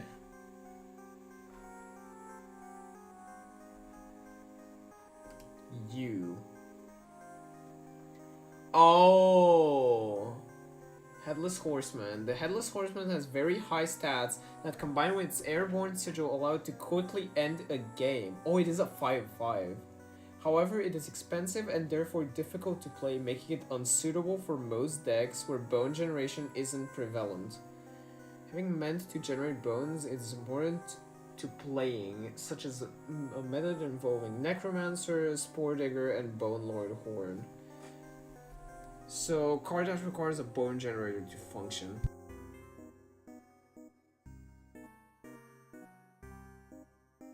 Yeah. Well, let's see. Do we have another card that requires bone gen? You require bone gen to function. It has better stats than a bone hound though. Put it above a bone hound. Oh, but it is quite expensive. Nah, really good stats. Yeah. Really good stats though. I don't know. Ultimately 13 bones is a lot. You creature. I know you. I like you. This is not a bad card. It works in my favor. It's not that useful. It's kind of like... Really strange card. Why does it give you a battery? Yeah, right. It's kind of a possum type card for me. It's better than a possum because it does give you battery. You're just a black goat.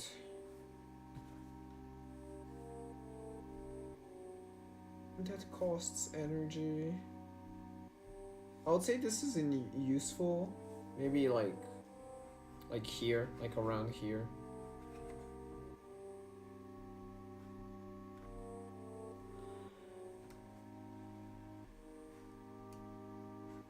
Where would you place the head, the severed head, the meat head? The meat bot. About where it is right now. Yeah, it's... Yeah. Naughty. Hang on, just let me just...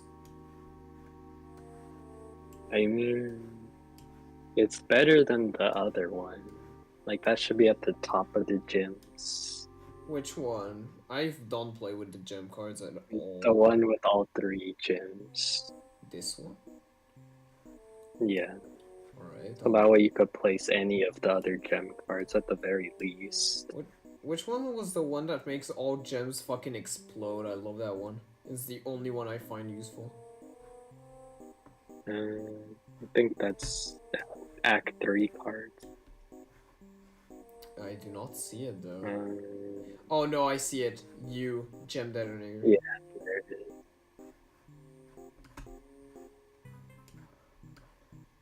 I mean, Act 3 gems are a lot better. Yeah, because they're not fucking stupid. Ayo.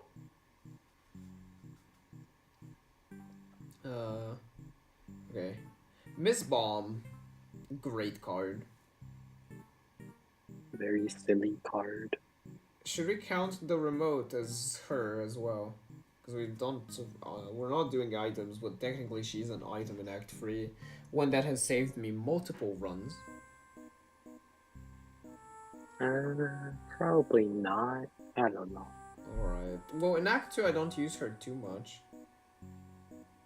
No, not really. It's a fun gimmick, but I don't really know what's the best usage of it in Act 2. Yeah. Well, I guess useful somewhere. It's a detonator. 1, 2, 1, 2. Only 3 thingamagog. 1, 2, 1, 2. Yeah, I think that's about right. Oh, this card. Good stats. For 8 bones, these are not bad stats. I don't know where to place half of these. They're kind of hard to rank.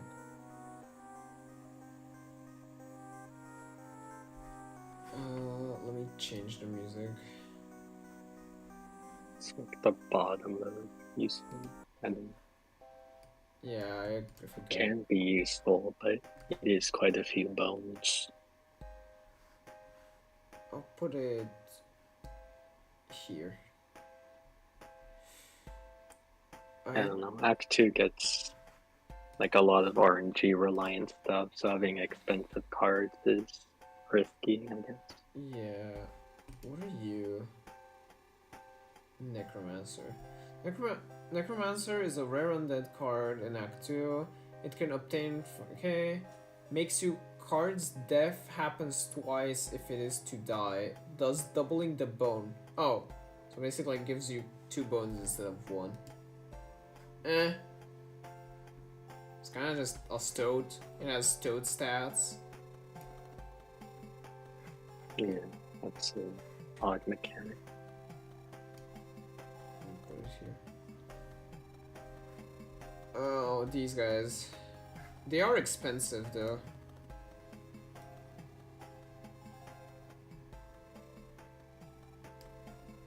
Where would you put these guys? The infinite black gold that costs 6 bones.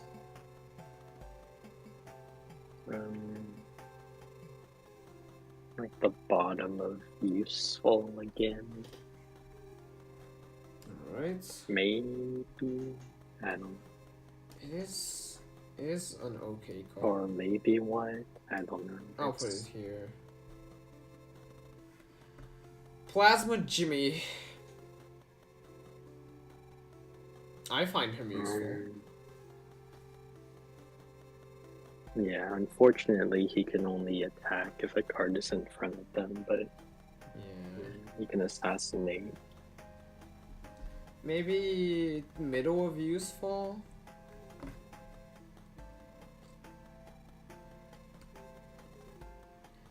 Two energy cost. I would put him here. Yeah.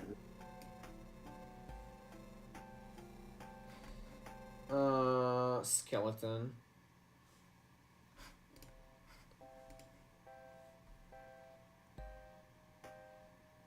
Skeletor. Fucking... Oh, this isn't the normal skeleton. This is the upgraded skeleton. It is expensive though. I'll put it here. No, actually I'll put it here. I think it's good. It's not bad. Fish. Fish! I hate the salmon. It has killed me so many times. For stupid reason. But it is a good card otherwise on its own.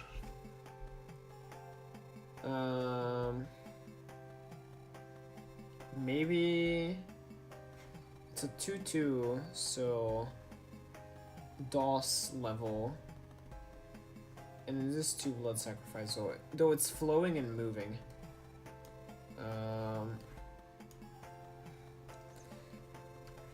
I'd put it here. This fucking thing is just a what? I never use it. This is a gem card, but it does have good stats. So 1/4. Do we have a 1/4 somewhere? No, that card sucks. Does it? What does it do? It dies if you don't have a gem. Oh, okay, that's stupid. What? Peek. Peek. Just peek. Straight up Yep. peek.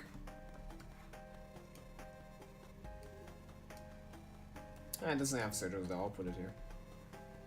Mycologized mycologized bone digger, grave digger is just a better grave digger.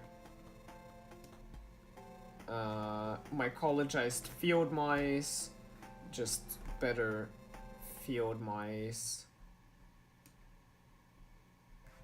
Oh, squirrel ball. That's kind of useful to block. Though it does have only 1 health on its own.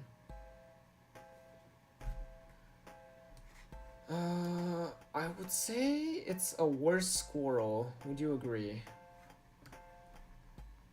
Yeah. I think. What was this card? The fucking Afton family card? The Bite of 87. The Walkers.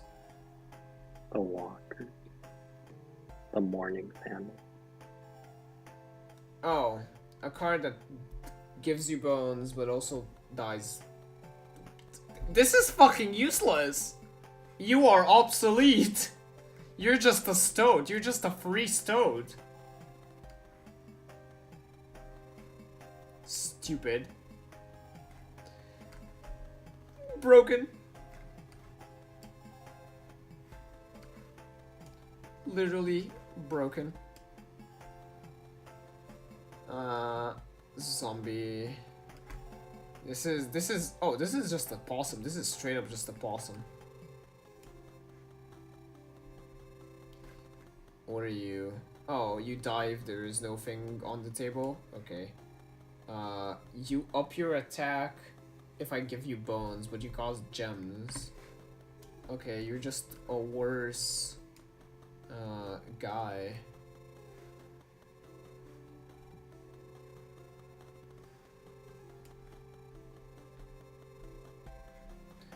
Kraken, we've already put where your places. You die if there are no if there are no things, so shut up. Turret is peak. My collegized turret is also peak. I'll put it in really useful. I really like the turrets. And they're really good. I'll put it in really good. Oh. Insta-kill turret. 5, oh, but you are 5 though. I'll put it here. Steambot. It has good stats, but it's really expensive. Just maybe go here.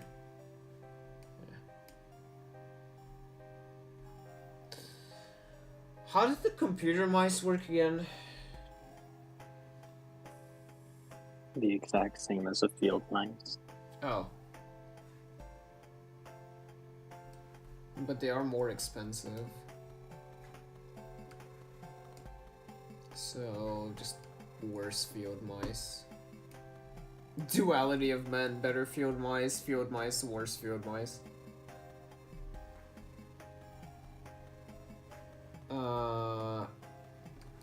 What? Oh. Oh, you're useless. What the fuck? How are you so expensive yet? Only one attack and only free health. Free health for 5 thing? That's just stupid. You're pelt. You're literally just a pelt. Okay.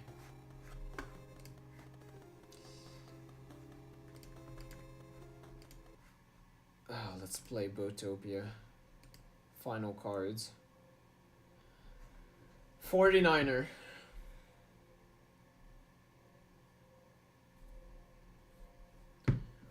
What do we think of the 49er? It's whatever. It's kind of like useful. bottom of useful. Yeah. It's like almost a pelt. It's not as useless as these guys. I would say it's here. Alarm bot. Alarm bot is technically a coyote. Just with a sigil. Yeah. Just a sigil that gets it killed if there's a card in front of it, but Unless you other than place that- it. Unless you place it after the card is already moved. Yeah. Okay, then slightly worse coyote. Amiibot is basically an amiibo, so kind of same old, even less health. Automaton. This is a more expensive possum. There's a lot of possum imposters. I hate this. There's this Act 3 stats. Yeah. No.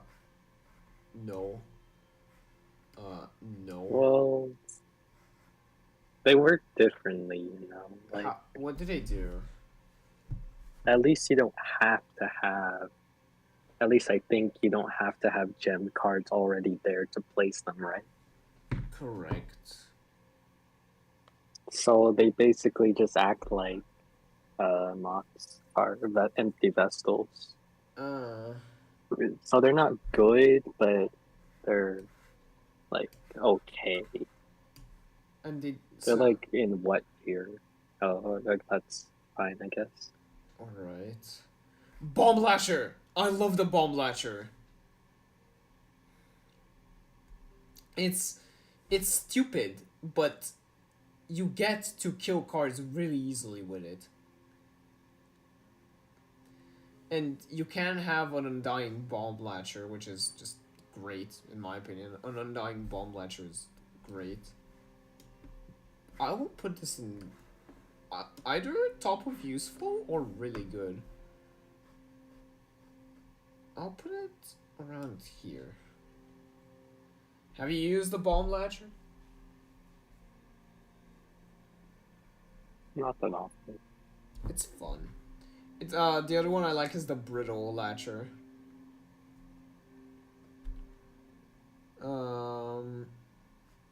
Empty Vessel, I mean, it's just a squirrel. It's a better squirrel card because it has actually 2 health. But it does cost 1, so... It's about the same. It's really superposable. And Energy Bot. I like Energy Bot.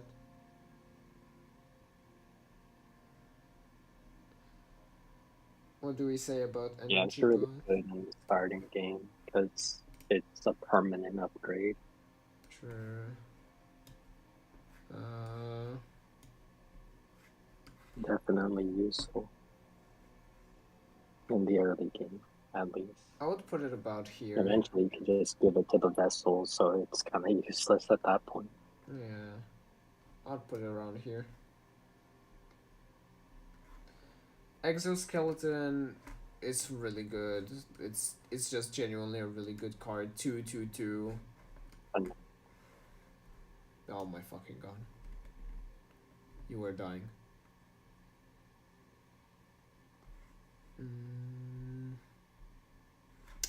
Explode Bot. What are we thinking?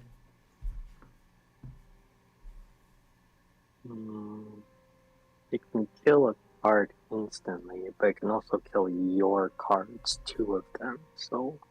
Yeah. But it is fairly cheap, so I don't know. It's Yes. useful if PO3 sends one of those special cards, the bandits or whatever. Yeah. It is useful in rough situations, really.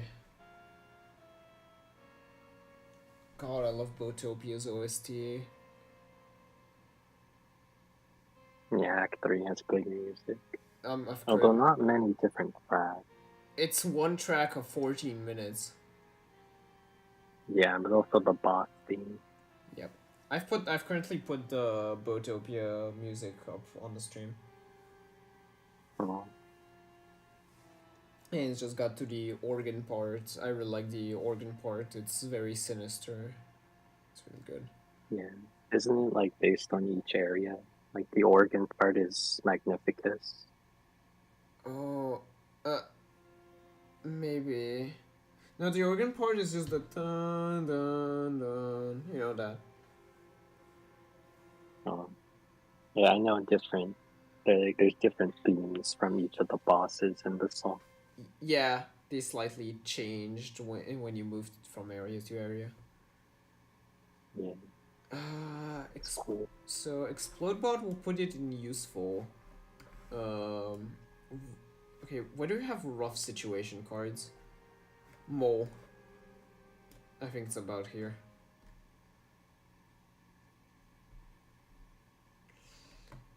Fishbot. Come on. Come on, it's a good card. I like the stimulation guy more, but True. it's not bad. I do like him better too, but I think we'll put the Fishbot in useful at the very least. I suppose. One It's only one free. account. One free is a beaver. Where's the fish cards? Not here, I guess. That means we can't rank Godfish. Well, then do we have to rank Fishbot as the chance of giving you the Godfish?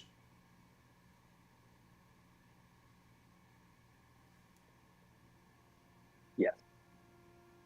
Okay, where do we put him then? Pack Rat, because they both give you RNG stuff. True. I'll put it here. Yeah.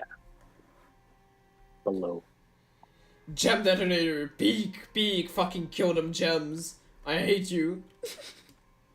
Me when I put a gem detonator in Steven Universe. Pearl fucking dies and never comes back. Pearl isn't even a gem. Oh, she's a gem in Steven Universe. Gem Detonator sounds like a weapon they'd have, like Gem Destabilizer. True. we just put the gem detonator on Homoro, then it just becomes Oppenheimer. Oh god. Oh. Maybe That's just suicide bombing. Maybe that's how Steven should have fought the diamonds. He should have used his gem detonator card. I want to make an animation of that. It sounds silly. This is stupid. Gem Guardian. Have you ever used this? I haven't. No, it just gives shields to all gem cards. Okay. Not you then. Which is like empty vessels. Got it. Giftbot! Giftbot, my boy. Giftbot is basically a really good pack rat. That high? Oh, yeah, that's fair. It's... I wouldn't say it's that good. It's worse because it has no attack, but if you get Undying Sigil on it, it is really useful. I suppose. Insectidroid is just a bat. No, wait, what was the flying 1/1? Banshee. It's the worst Banshee. Maybe even less because it costs a lot. Like free Free battery for that? A bit too much. Leapbot. Leapbot. Basically a worse leapfrog. Where's the frog? There we go. Where's bullfrog? Yay. Lonely Wizbot. Isn't this basically a coyote? Best card.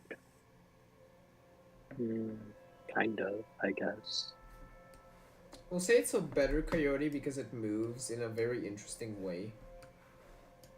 And can be strategically used to block off. So, coyote. To attack 2 batteries and have that. Yeah, it's in good. Act 3. It is good. And it is less expensive than a coyote.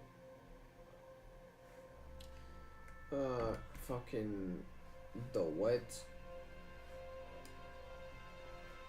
It's the best out of the 3 because it increases like an attack and cost. Oh, interesting. I guess I've never used any of these free. Sentry. Oh, really good. ST. Sentry is literally broken. Sentry is the most broken card. Hang on, let me pull up the image of my absolute fucking creation. Just, I love that shit so much. It's so stupid. I grinded a lot to get that, but I'm so proud I did.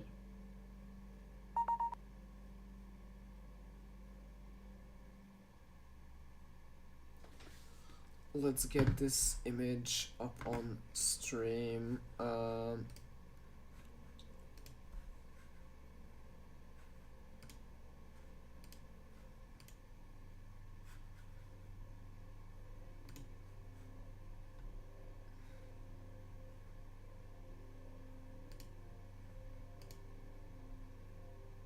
What is the image called? You. Found you. Yep. This card I made one of my Act 3 runs. It is so overpowered for no fucking reason, and I love it so much. It is a sentry drone that just absolutely obliterates anything you place in its path. The moment it detects anything, it insta kills it. It also moves to any new card that spawns, and if you kill it, it comes straight back in your hands. And all of it for the cost of literally 1 energy. Like, this is the most gimmick a gimmick card can get. Like, genuinely, there is no escaping this thing. It's so good. I'll resend it in the chat as well because just peak creation. Literally, this is the joy of creation. I love this card so much. Okay. Anyways. Shield bot. I like the shield bot. It's useful.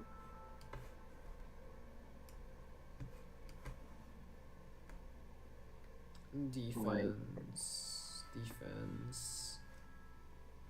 Mole. It's a mole. No. It's a worse mode though.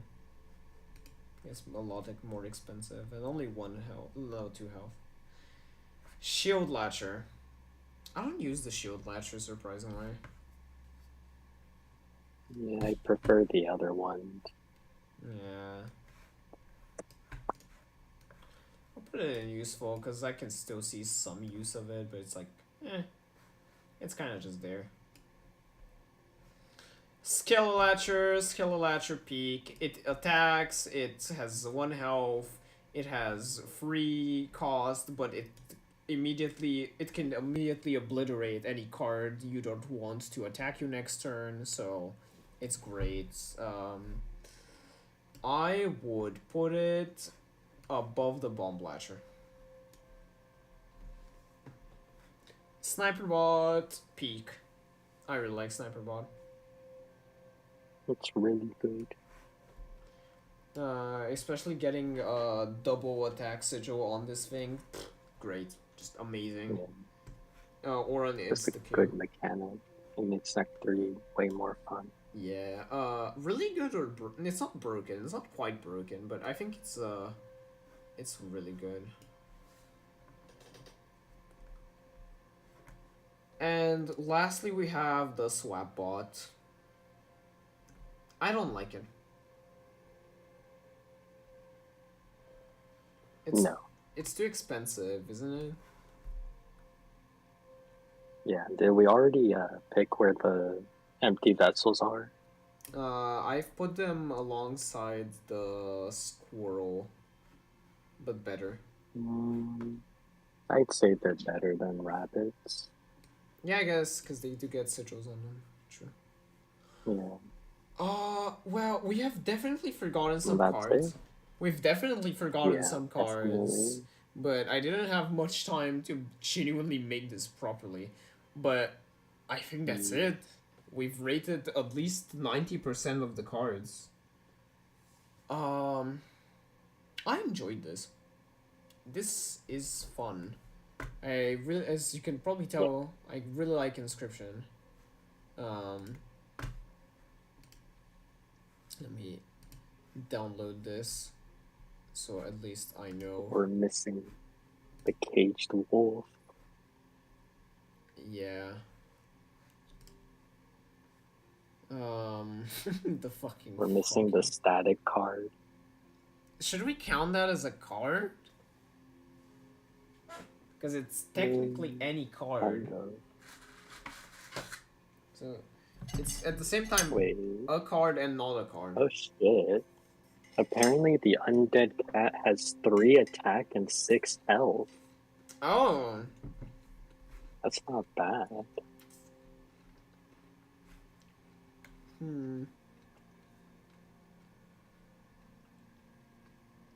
But again, by the time you get to an undead cat. Yeah, like, yeah. It'd be a bit too late. What else? What important cards are we missing?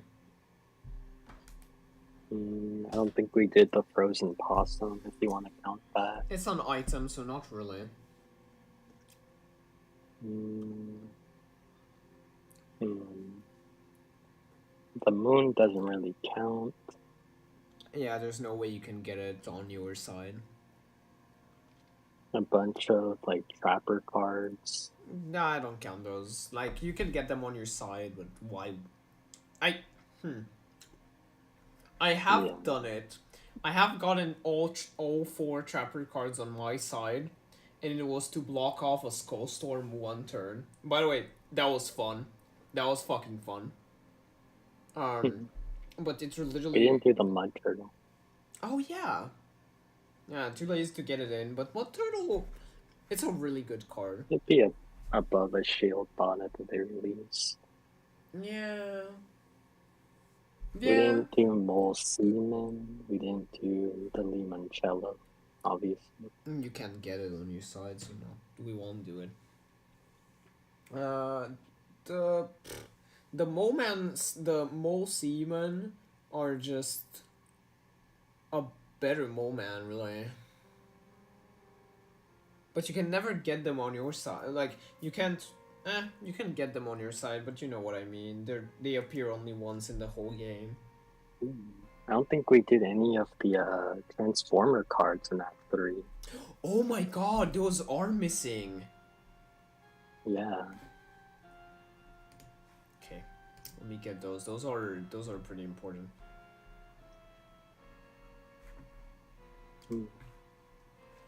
Act 3 boss fight cards. Foul Backwater. Why are these in Foul Backwater? Ooh. Because it's Lexi's area.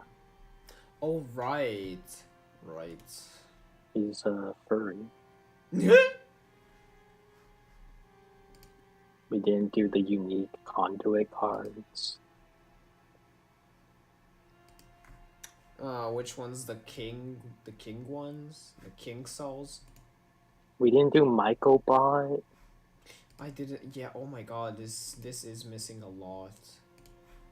Yeah, a lot of Act 3 cards we didn't have.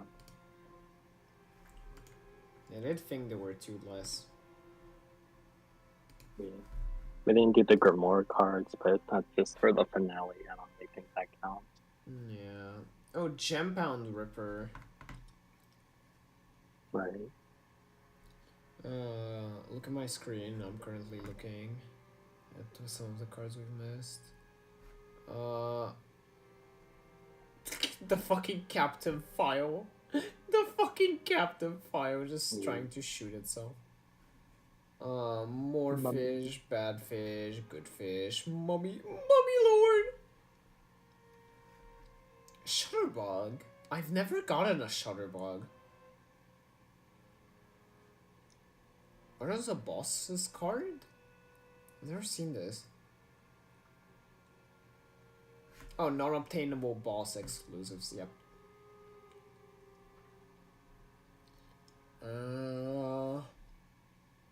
I would say the only ones we are really missing are the Transformer cards.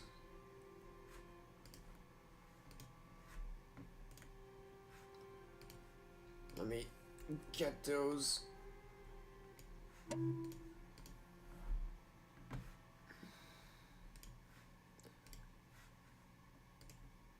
The Sonya, the Grisbot, and the Porcubot. I like the Sonya, but she's a bit expensive. So I would put her in useful. Maybe better Alarm Bot, really, because it is a flying card. But it does get 1 turn to transform. Grizz, it's just a worse Grizzly, because you only get it in 1 turn. And then it reverts back. So, where Grizz there. Quillbot. Quillbot is good. I like the Quillbot. The Quillbot is, I think, the best one. Yeah. It turns to the Porcupine. I would say it's here, just because of how expensive it is. Otherwise, I would probably put it in really good if it was less expensive.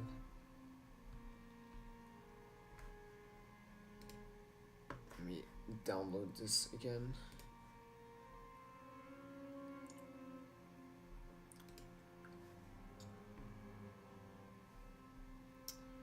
Well, I think this was it. Obviously, the best card in Inscryption is the Gambling Bot. So, No, it's the Ringworm. Yeah, no, it's definitely the Ringworm. So keep gambling, guys. Random, any last words before we end this? Nope. I don't know. Play Inscryption now on Steam for $31. Buy Pop Goes Arcade